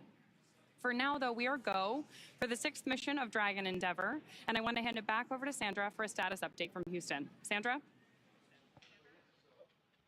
Thanks, Ronnie. Back here in the International Space Station Flight Control Room at NASA's Johnson Space Center in Houston, teams are continuing to work around the clock to monitor activities aboard the orbital outpost. Leading the team inside the room today is NASA Flight Director Anthony Varia. The team in Mission Control Houston, the team in Hawthorne, and the astronauts aboard the space station will track the autonomous docking of Dragon Endeavour when they enter joint operations. This will happen when the spacecraft enters the approach ellipsoid, which is the invisible boundary stretching 4 by 2 by 2 kilometers that helps us monitor all arriving and departing spacecraft. It's essentially the neighborhood of the International Space Station. Once docked, crew members in both Dragon and aboard the International Space Station will perform a series of leak checks, then work to open the spacecraft's hatch for Crew-11 to float into the space station and begin their stay. We anticipate that the hatch will be opened about an hour and a half after docking occurs, and when they enter the orbital outpost, Crew-11 will be greeted by the rest of their Expedition 73 crew and will come together for some opening remarks. For now, that's going to be all for us today here in Mission Control as the anticipation builds for launch in less than 13 minutes now. So how's it looking on the Space Coast, Daryl? Well, Sandra, we wish it was looking better. We've just had a downgrade in the weather forecast from 60% go to only 40% go. The launch weather officer informing us that conditions are ripe, and we have even seen the development of cumulus clouds in the area, some that could trigger lightning if a rocket went through them. So this is a very high watch item at this moment, Nick. Yeah, they're watching it to everybody is focused on crew safety at this point, making sure that we make the right call. But there's a chance, and I'll stay positive. You've been positive. I appreciate that about you. You've done that throughout the broadcast. Here's a look from our helicopter flying over the spaceport right now. And this is the formation of the clouds that is a concern because it is so humid out right now. And we've got a sea breeze that is flowing over the warm land. It is just creating this convection around the spaceport. In fact, we are also expecting to go into a phase 1 lightning alert, which I hate to say it, but just before we scrubbed yesterday, Dick, that phase 1 lightning alert went into effect. So things are starting to stack up against us weather-wise. But nonetheless, it's at this point, because this is a fully automated fueling sequence, it behooves us to just continue to march to see if anything might just clear at the end. Yeah, so there's been nothing that happened up to this point to stop the countdown. So proceed to T-0, and if the timing works out and the weather hasn't built to a significant enough level and it's safe to go, then let's go.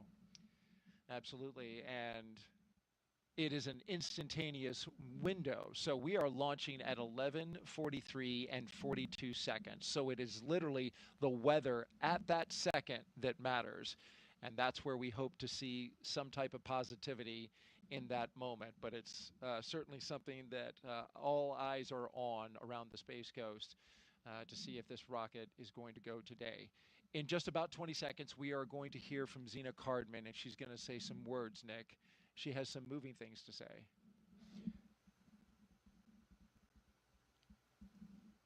Yeah, Zena is an amazing person, and watching her, along with Stephanie. Dragon SpaceX confirmed crew displays are configured for launch. You can. SpaceX Dragon displays are configured for launch. To our family, friends, all who support us at SpaceX, NASA, JAXA, Roscosmos, thank you. Spasiba, arigato gozaimasu. For this freedom to explore, resilience to endure, may grace fly alongside this endeavor. Crew-11, from all of us on the ground, we've enjoyed working with you in preparation for your mission. We look forward to continuing to do so in flight. Good luck. Enjoy the ride.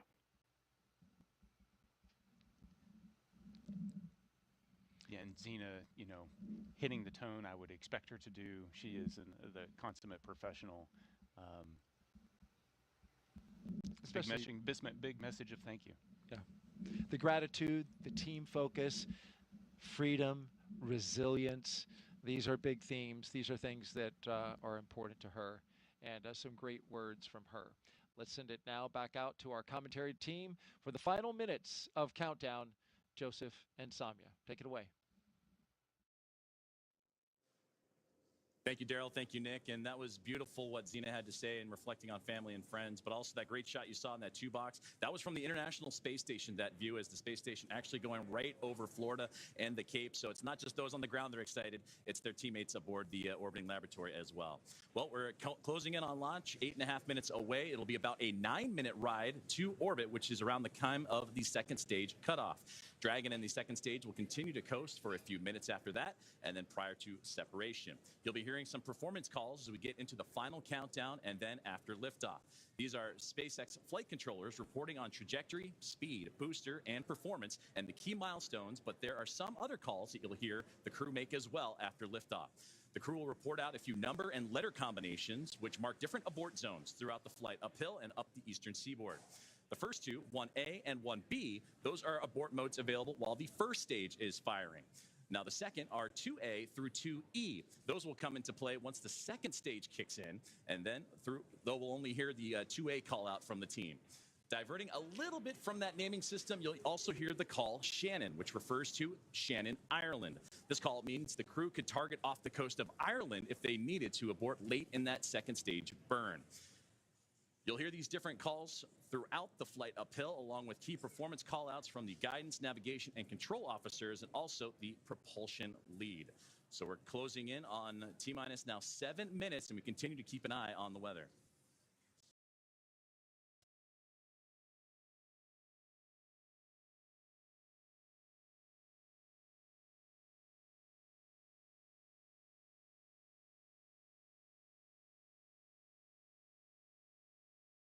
Right past it, will open the trickling some liquid oxygen through the Merlin engine pumps, chilling the engines for the start sequence. We do this because the super chilled and densified liquid oxygen is really, really cold, and we use this process to bring the engine hardware down to a cooler temperature before flowing all of the LOX and propellant into it during flight.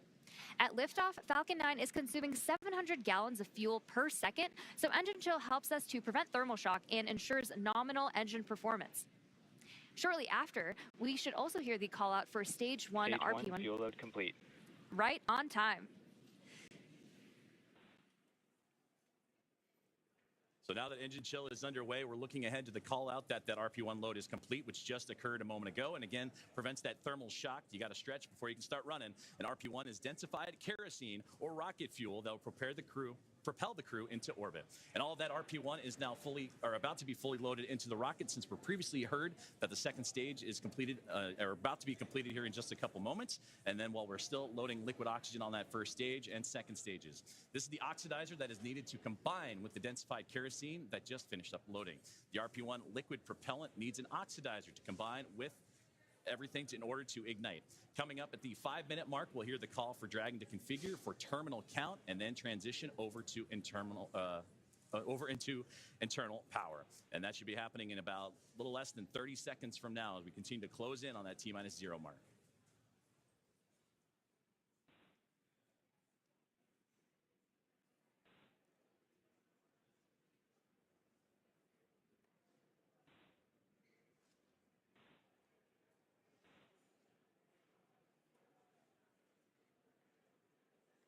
So next up in the countdown, the transporter erector, or TE, will begin to retract from Falcon 9. That is the large truss structure you see there standing next to the rocket. It's hinged at the base and connected to the launch mount beneath the first stage. First, the clamps around the second stage will begin to Falcon open. 9 tanks are pressing for strong back retract. And we're hearing good callouts. Dragon is in, configure for terminal count. And we're continuing to hear great callouts over the nets. Then the TE will begin to pivot back, slowly swinging away from the rocket, and it will reach full recline in just about a minute. Strong back retract has started. And we are just beginning that strong back retraction process. It's called the strong back. It's also called the TE, or transporter erector. Same structure, different name. The TE does a lot more than just lean. It rolls Falcon 9 out to the pad, raises it vertical, and stays connected through the final seconds. It provides fuel, power, telemetry, and command connections between ground systems and the rocket. Those clamps at the top help stabilize the second stage during fueling, and they also help prevent movement in high winds. And once they open, which you can see on your screen, they are slowly pulling away. And once they open fully, the rocket is fully free at the top.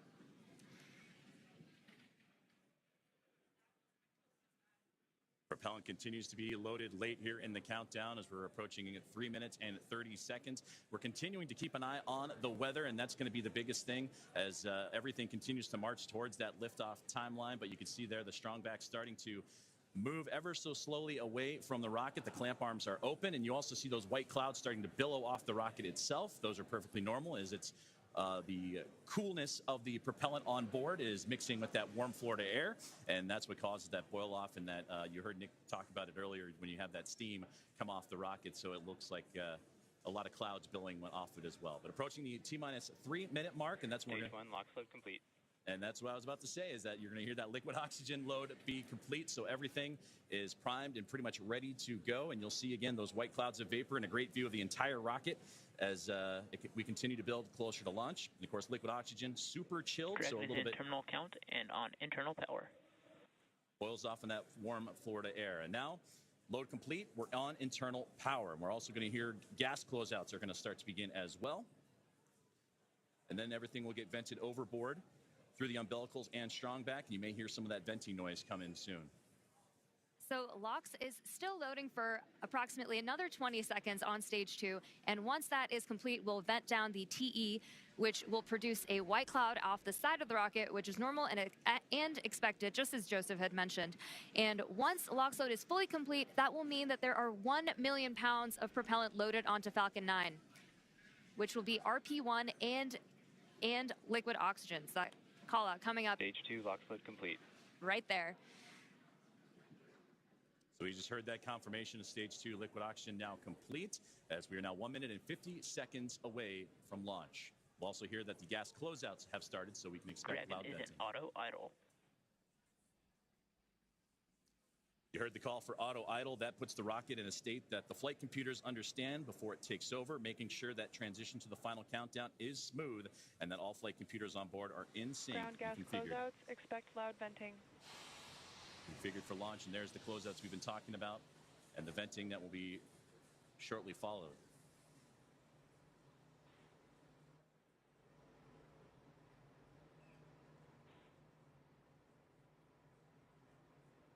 One minute and 10 seconds to lift off of NASA SpaceX Crew-11.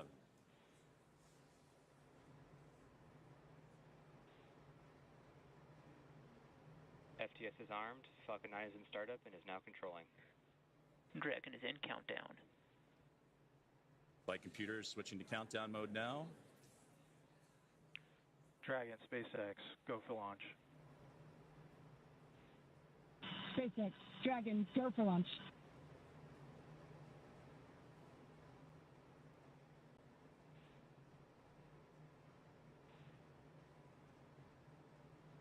Seconds.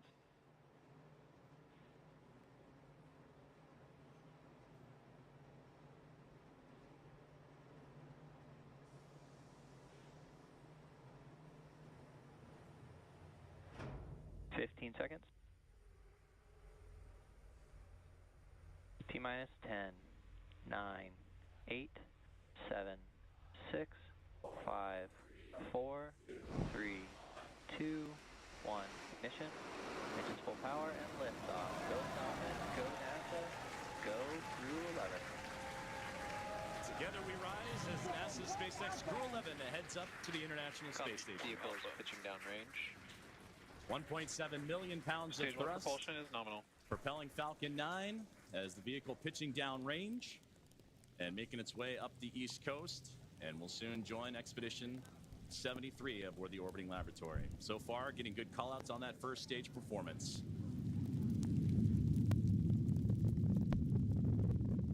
We are now T plus 35 seconds into the Crew-11 mission on board Dragon and Falcon 9. The Falcon 9 engines Stage 1 throttle down. Are throttling down to help Power and telemetry are nominal. To help pass through the period of max Q, or maximum aerodynamic pressure on the vehicle during ascent. Max Q. We just had max Q right there. Falcon 9 is supersonic.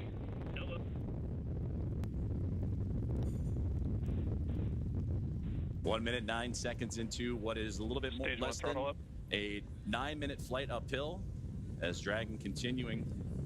Stage 1 Bravo. Copy. 1 Bravo. And that 1 Bravo, again, that's the abort zone, that last abort zone for stage 1 if necessary. The crew already pulling over 2 Gs. And next, we're going to have a couple of events happen in rapid succession. We'll be getting ready for the second stage to warm up and have this second stage MVAC chill. And then we'll also have MECA, or main engine cutoff, where the 9 engines on the first stage will cut off ahead of the first and second stages. Will then be separating from one another. And then the single Merlin vacuum engine on the second stage will ignite and continue to carry Crew-11 to orbit, while the first stage begins its journey back to Earth, as we're now 1 minute and 56 seconds into today's flight. The 9 Merlin engines are starting to throttle down and are standing by for MECA, or main engine cutoff. MVAC chill started. And we just heard that call out for MVAC chill. And coming up in under like 20 seconds, we have 5 events happening back to back. MECA, Stage 1 throttle down. Stage separation, stage 1 flip, SES1, and the start of boost back burn. It's going to be pretty quick, so keep a close eye on the action and the mission event Main engine cutoff. tracker at the bottom of your screen. Main engine cutoff. Stage 2 Alpha. Stage separation confirmed. Alpha. MVAC ignition. And there you see stage 1 pulling away, ignition of the lone Merlin vacuum engine for stage 2. And again, those happening in quick succession as we continue to get great views of that Florida coastline and the eastern seaboard there, as Crew-11 continuing its path to orbit, now approaching 3 minutes into today's flight. Still a little ways to go, about 6 minutes left, as they continue to climb their way up and eventually track down the International Space Station. And there, great see, you see the Merlin vacuum engine, the second stage on the right-hand side, and great views of the first stage that's making its return to Earth on the left. About 5.5 minutes of powered flight remaining as we continue to monitor the progress of both vehicles, stage 2 and Crew-11, making the climb uphill, and stage 1 looking to land again at landing zone 1, the last landing at that location for this Falcon 9 booster.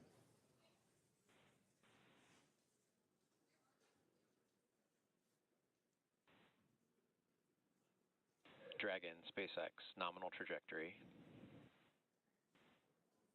Dragon copies. We're continuing to hear great call outs over the nets that both Dragon and Falcon are right on track to orbit. So the first stage booster is now on its way to landing zone 1, and we just saw those grid fins open up on the left-hand side of your screen. The first stage has a couple events ahead of its landing. Stage 1 will start its entry burn, which will be the second of 3 burns to return the booster a few miles from its launch site at landing zone 1. During this entry burn, Falcon 9 will use its engines to pump the brakes to slow the vehicle down before it reaches the denser parts of the Earth's atmosphere. And if you didn't know, Falcon 9 has a complex heat shield that is designed to protect the engines and the vehicle from all that combined thermal and aerodynamic loading during max entry Q, which is the moment of max stress on the vehicle during entry. And that will be followed by a landing burn. And this burn will last for about... Dragon, SpaceX, nominal trajectory. Continuing to hear good call-outs.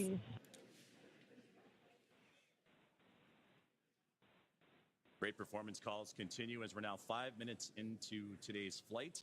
Still about 8.5 to go, a little bit more than that as the second stage continuing to perform nominally on the right-hand side. 2,400 meters per second. Crew-11 cruising into the upper echelons of the Earth's atmosphere while we continue to monitor the second stage on that left-hand side. And we'll also get continued guidance and navigation call-outs from the control officers here in SpaceX.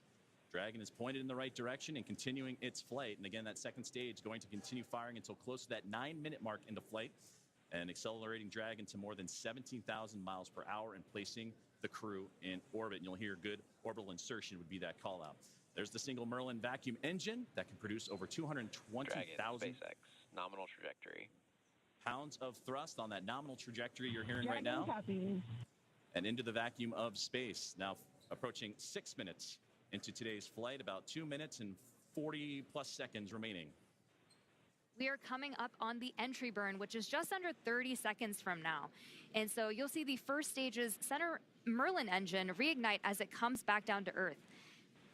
And after that, we will be approaching. Stage 1 entry burn startup. And there's the beginning of entry burn right there. Again, this is the second of 3 burns to return the booster to landing zone 1. Burn shutdown. We just made it through entry burn. And you're getting some great views, too, on that stage 1's return to the Florida coastline. Again, landing at landing zone 1. While on the right-hand side, the second stage. And that Merlin vacuum engine continuing to propel Crew-11. Dragon, SpaceX, nominal trajectory. Into orbit. And Dragon copies. And again, great. And now with about 2 minutes left of powered flight remaining, still receiving those great calls from the crew on the ground. And we're getting those relays from Crew-11 Commander Zena Cardman. Stage 1 transonic. We are now very quickly approaching the start of our landing burn, where 3 engines, engines 1, 5, and 9, will relight to help slow the vehicle down just before it touches down on landing zone 1. We should hopefully have some great tracking shots of that. Stage 1 landing burn. Stage 2 FTS has saved. Stage 1 landing leg deployed.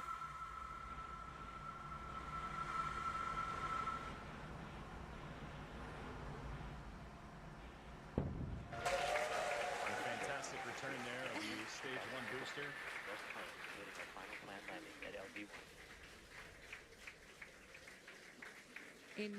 So a successful landing of the first stage booster as we continue to follow along with a little less now than 1 minute of powered flight of the second stage.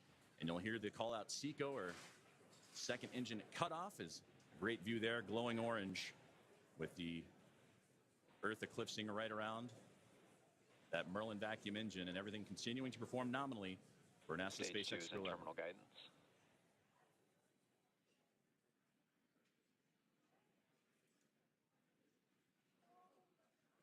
About 20 more seconds remaining of powered flight, and we'll get those call outs here shortly as everything continuing. Shannon. Copy, Shannon. And there's the great call out for Shannon we talked about earlier, that last abort zone if necessary, where they can land off the coast of Shannon, Ireland. SECO. There we just heard that good call out for SECO, or second engine cutoff. Coming up next will be stage separation. Dragon, SpaceX, nominal orbit insertion. And that's the great call you want to hear.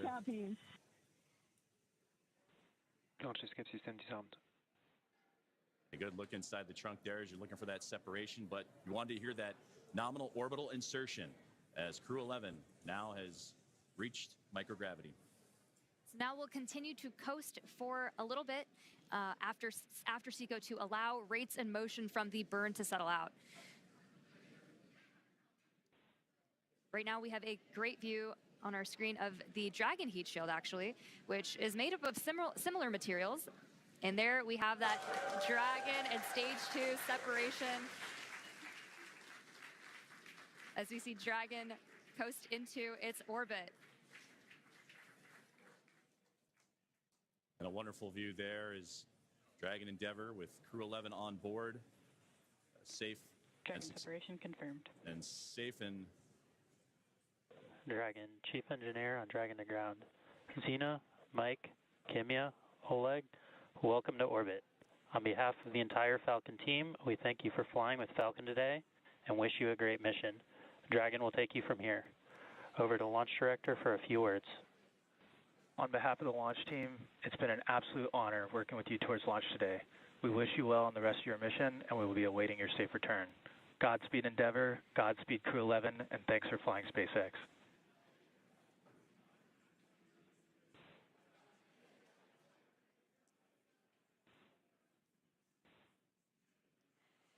SpaceX Dragon, I have no emotion but joy right now. That was absolutely transcendent. Ride of a lifetime.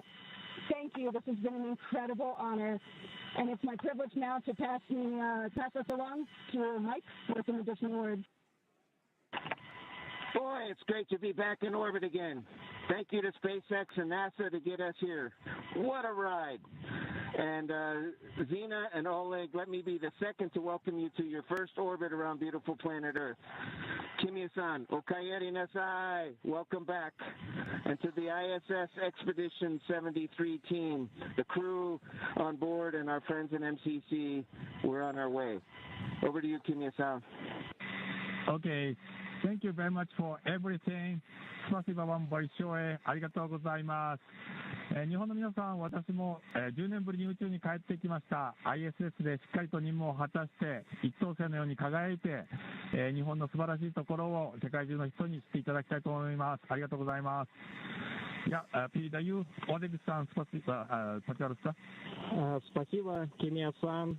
Thank you very much. Arigato gozaimasu. And спасибо всем.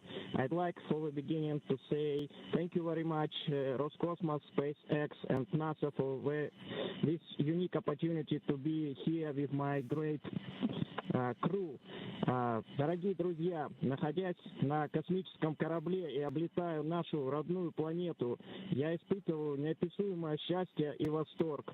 Хочу выразить слова благодарности всей нашей стране, Соединенным Штатам Америки и России за эту уникальную возможность, а также Роскосмосу.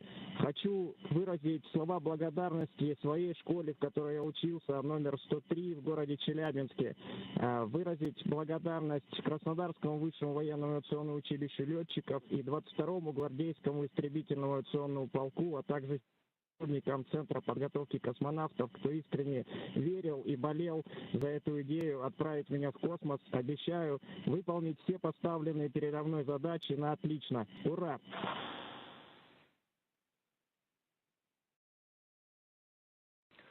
Crew-11, we copy all of your words. We are very excited for you to have reached orbit, and we will now proceed with getting you to the International Space Station.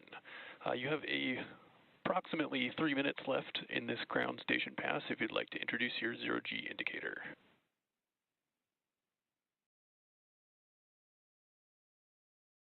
Copy all, Tremaine. Thank you so much. We'll get out our 5th crew member here.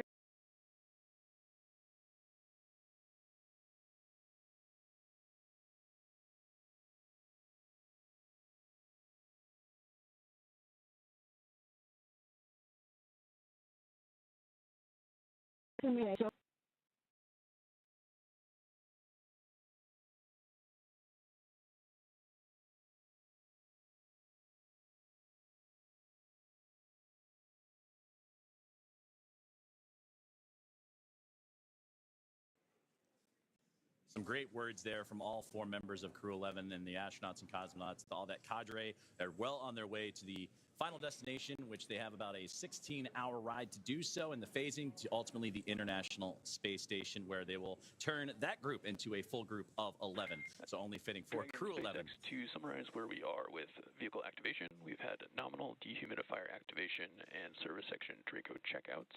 We're currently opening the nose cone. We have just gotten confirmation that nose cone copies all, and we'll be ready for visors open with eco activation complete. We just had great comms that nose cone deploy is underway. The 6 hooks that hold the nose cone in place during the launch and ascent portions have to retract, and then the nose cone will be able to start to swing open and deploy. This uncovers a number of critical systems for the flight up to the space station, including the forward bulkhead thrusters and the docking hatch. And that call from the core here in Hawthorne indicating that we had good checkouts of the 12 Draco thrusters around the service section. 4 to go after we get the nose cone open and the ECLIS, the environmental control and life support system, activated inside Dragon. Soon the crew will be able to get their visors open and get out of their suits and settle in for their ride to the space station. And we'll continue to get those call outs and hear about the nose cone again. Right now, currently opening. The hooks have been opening, and they were doing so during the great words from the crew. So we'll continue to monitor and waiting as the nose cone is deploying at the moment. And we'll wait for that final confirmation that it is open. And Crew-11 can continue its journey on as we await those last few moments here as nose cone deployment currently underway. And a great view of Dragon as it went up the eastern seaboard, and we had a view for a moment there as again passing over ground stations, and that's what provides us the great views that you've been seeing throughout today's broadcast inside the Dragon spacecraft. And there's a great look at that single Merlin vacuum engine that helped propel Crew-11 into orbit, and a great view of looking outward across the arch of the Earth. Despite all of the weather issues we were having on ground leading up to launch, we seem to be having some really clear, amazing views in space today. And now 16 and a half minutes into flight, you're right, it was threading the needle, but they were able to get up and above the clouds, and even watching that ascent for stage one was wonderful to see them bypass those clouds that we were talking about a lot today. But again, as we await for further views inside the Dragon spacecraft and from their pursuit, CREW-11 to the International Space Station, we're now standing by for nose cone deploy, as the team on the ground in Hawthorne, California, right there inside SpaceX Mission Control, actively monitoring all of those systems. You mentioned the ECLIS system inside, and once everything checks the appropriate boxes, then CREW-11 can doff or get out of their spacesuits, those new IVA suit for Mike Fincke and company. And then from there, it's going to be about a 16-hour ride to the International Space Station, and that's where they will link up with the orbiting laboratory and the 7 current residents on there. CREW-10 is currently on board, as well as Soyuz MS-27 with NASA astronaut Johnny Kim, and they'll bring that 7 to a team of 11, hopefully in the early morning hours coming up tomorrow. So we continue to stand by, approaching 18 minutes into today's flight. We are just waiting confirmation that the nose cone is fully deployed, but all hooks are open. We should be hearing that confirmation hopefully within the next minute or so. And hopefully we'll also have great views of that nose cone deploy. And that's a great view on the right-hand side of the International Space Station Flight Control Room in Houston, Texas, at NASA's Johnson Space Center, where we got updates throughout the day today from Sandra Jones as the International Space Station monitoring today's flight and the ascent of NASA SpaceX CREW-11. And they pulled goal earlier on as they are ready to receive Dragon.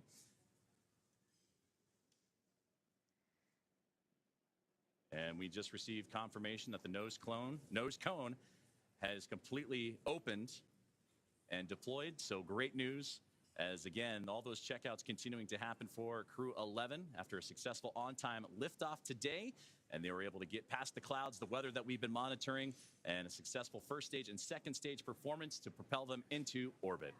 CREW-11 is comprised of NASA astronauts Zena Cardman and Mike Fincke, along with JAXA astronaut Kimiya Yui and Roscosmos cosmonaut Oleg Platonov. And they are now safely in orbit following that approximately 9-minute ride after liftoff today from NASA's Kennedy Space Center in Florida.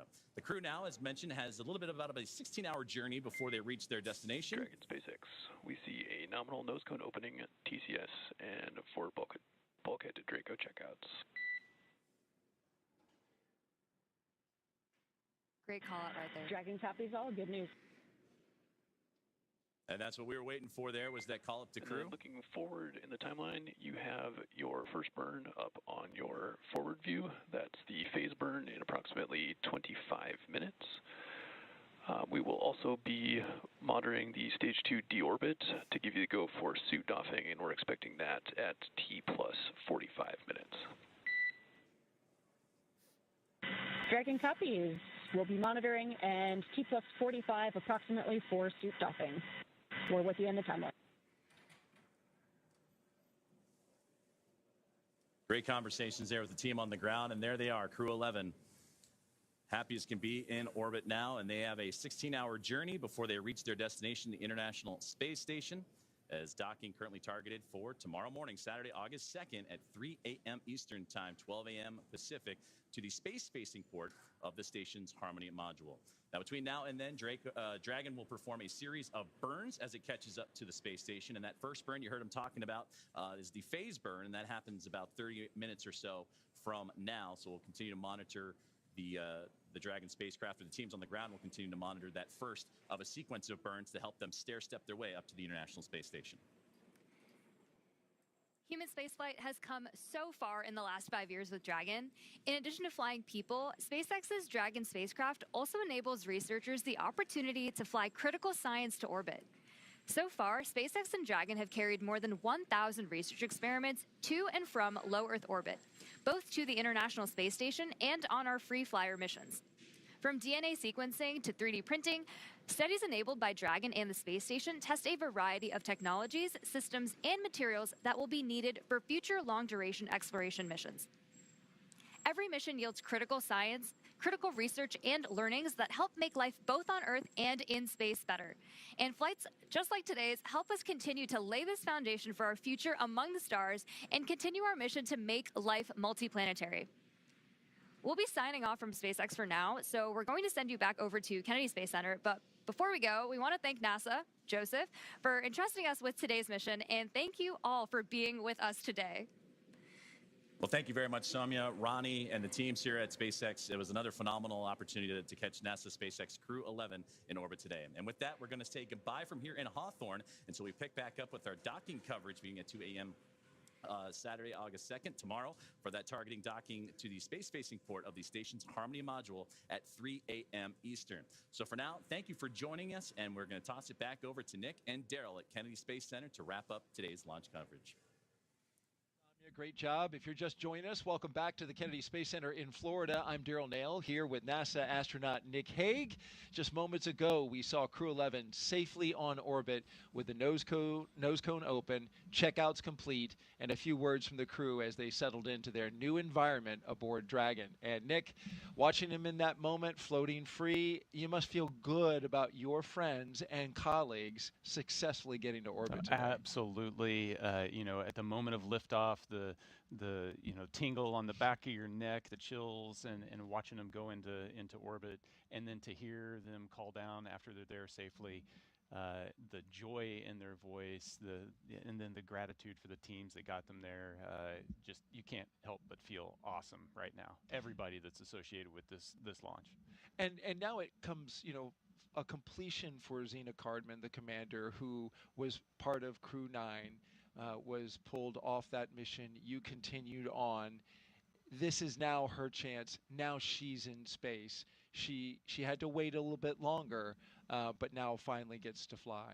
Yeah, it's a full circle moment, and it's a thrill to be here and just be part of it. We appreciate you from the very start saying that you wanted to document this moment with her. Here at the Kennedy Space Center, watching them go up at that moment. Mike Fincke has been around for a while. He's a veteran astronaut, but there's been quite a gap. He finally now, after 14 years, back up in space. Yeah, talk about patience being a key quality of an astronaut. It's not just sitting strapped into a rocket for 2.5 hours prior to launch and not being able to move.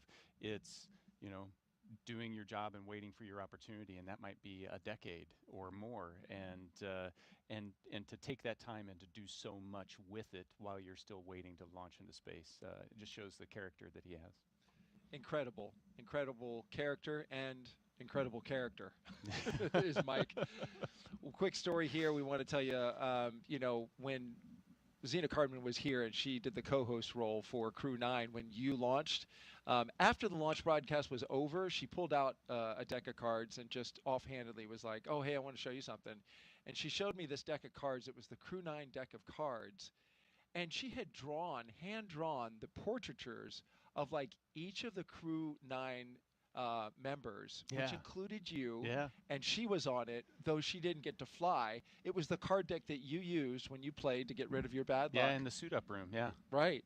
And so I'm like, you hand drew these? I was like super impressed. So, of course, fast forward to recently, you walk in the pre-production meeting and you're like, hey, Zena wants to have this deck of cards. It's the Crew-11 deck of cards, and we want to show them to you now. And she redrew her crew. And we want to show those to you. Hold that up. She's an amazing artist. All the crew members each got a face card. So she's on there, Oleg's on there, Mike and Kimiya. And here they are. She hand drew this. We have a close-up of this shot. We want to show you so you can get a real full appreciation. Hand-drawn portraitures by Zena Cardman, the commander. You talk about many talents. Just another talent in what appears to be just this extremely well-rounded astronaut and commander. Oh, absolutely. Not all astronauts are created equal. I cannot do that. She is talented. That's incredible. And of course, they played with this deck of cards when they got rid of Zena's bad luck today. Yeah, and it worked. And it worked. Look at that weather. We were looking at the cloud just off to the south. You know, the power of positive thinking.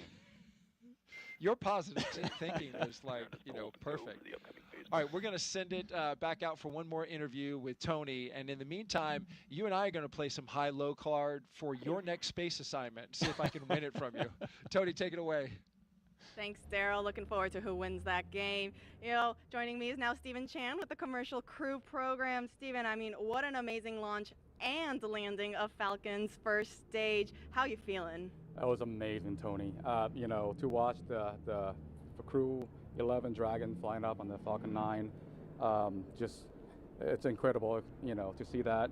On a personal note, Mike Fincke is a dear friend of the family, and it warms my heart to see him to go back to space station to work and live there. I am the external liaison for the Commercial Crew Program, so it's my job to make sure that our external partners are coordinated and informed to support our missions, and those partners include Coast Guard, FAA, Air Force, Space Force, and other DoD partners. Today, the Coast Guard is out there making sure the waterway is safe, and FAA is clearing the waterway. So it is. I get to see how much work it goes behind the scenes to make sure our missions are successful, and I am looking forward to have the CREW-11 get on orbit and then come back safely with Crew-10. Steve, you played a critical role in changing the splashdown locations for Dragon to the Pacific Ocean. Can you talk to us a little bit about your role in that and the significance in changing those splashdown locations? Yes, the moving Dragon recovery to Pacific all had to do about the safety of the public, and the trunk debris. By going to the Pacific, we ensure that the trunk is entered over Pacific Ocean and have no risk at all to the public. So, and thanks to our external partners, we work with them to make sure that the Dragon can be recovered safely, and they can perform their important missions, like keeping the waterway safe, keeping the airspace safe, and then the DoD can perform their missions around California coast. Speaking about all of those external partners that you have to work with, it took a huge effort to get this underway. Can you tell us a little bit more about how that worked? Yes, so for our West Coast partners, the Dragon landing in the Pacific is a new challenge for them. And they have, as I mentioned earlier, they have their other national priorities. So we are very thankful to our partners and their leadership who recognize that Dragon is also a very important national priority. So we're very thankful to our Coast Guard, Navy, other DoD partners and FAA that help us make that happen, and I'm looking forward to work with them to bring Crew-10 home safely. They have SpaceX has successfully brought back 3 Dragon the last few months, and we are confident they can help us get there in the next few weeks. Absolutely. Absolutely, Steve. We just launched, but like you said, we now have the rest of the mission. We have to bring Crew-10 home. Can you tell us what are the next steps for you? Where will you be going next? We'll be working with SpaceX and our government partners to make sure we look at those reentry opportunities and coordinate and inform each other, all the important activities. So it's just a lot of coordination, and we're thankful that our partner worked with us on this national priority. Absolutely. Well, we wish you the best of luck on the rest of the mission. Thank you so much for joining us. And Thank you, Tony. We'll send it back to Daryl and Nick.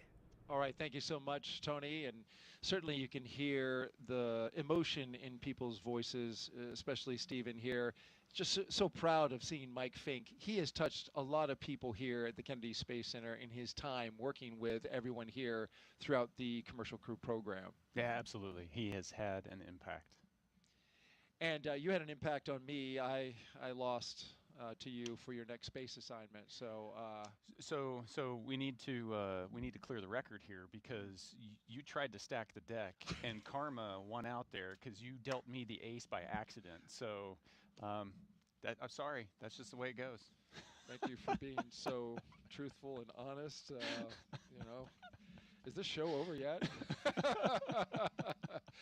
No, you know what? We're excited for you, Nick. We can't wait to see what you do next as well. You've brought so much experience and insight and knowledge to this show, and I know that you wanted from the very beginning, after you launched, you told me that you wanted to do this for Zena, for your friends, for your colleagues, for your team.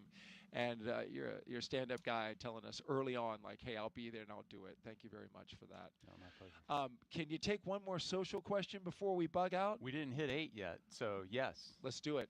One more social question. Let's see if we can get it fired up here. Yes, Aaron Anzar is the winner with, what is your best memory as an astronaut? Well, you can imagine there are so many memories that are created. I've listened to you for a couple days now. Yeah. And it's fascinating to hear each and every one that you remember. But what would you put as the number one memory?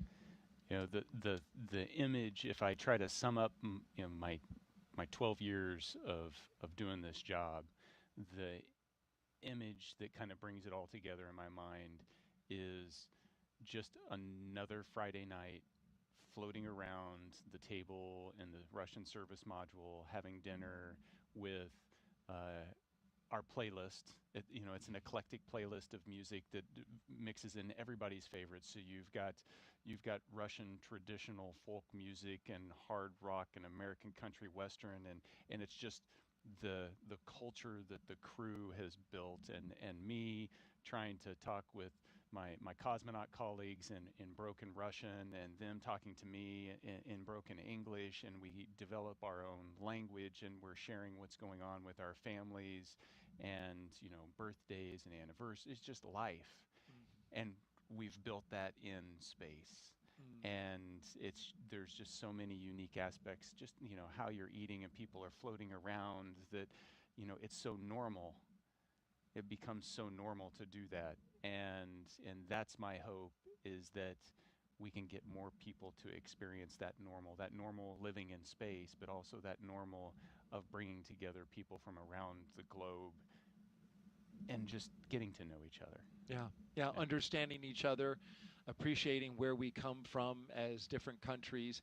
What strikes me about that is a memory that you chose is you went on EVAs. You went outside the spacecraft, outside and saw the entire planet underneath your feet, but you pick a very human moment as the memory, a bonding moment among your crew that stands out as the number one. I'm sure there's a ton of great memories, but it was the human one at the end of the day. I mean, you can spend all day in the cupola staring at the Earth, and it's an amazing view.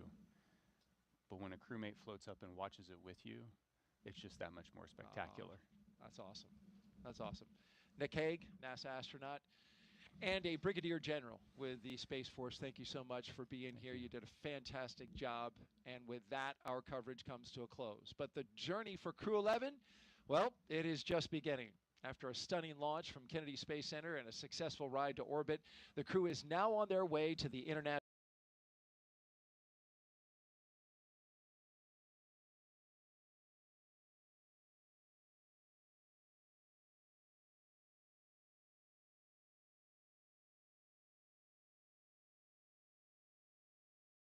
or get in time Saturday, tomorrow, for a targeted docking at that moment. And so with that, we want to just say thank you to everyone who was participating in this show today. If you want to follow along with the mission, Crew-11's journey to the space station, just by check in with our real-time mission audio. It will have the flight controllers communicating with the team. You can check that out. The QR code that's at the bottom of your screen now, you just pull out your phone and scan that.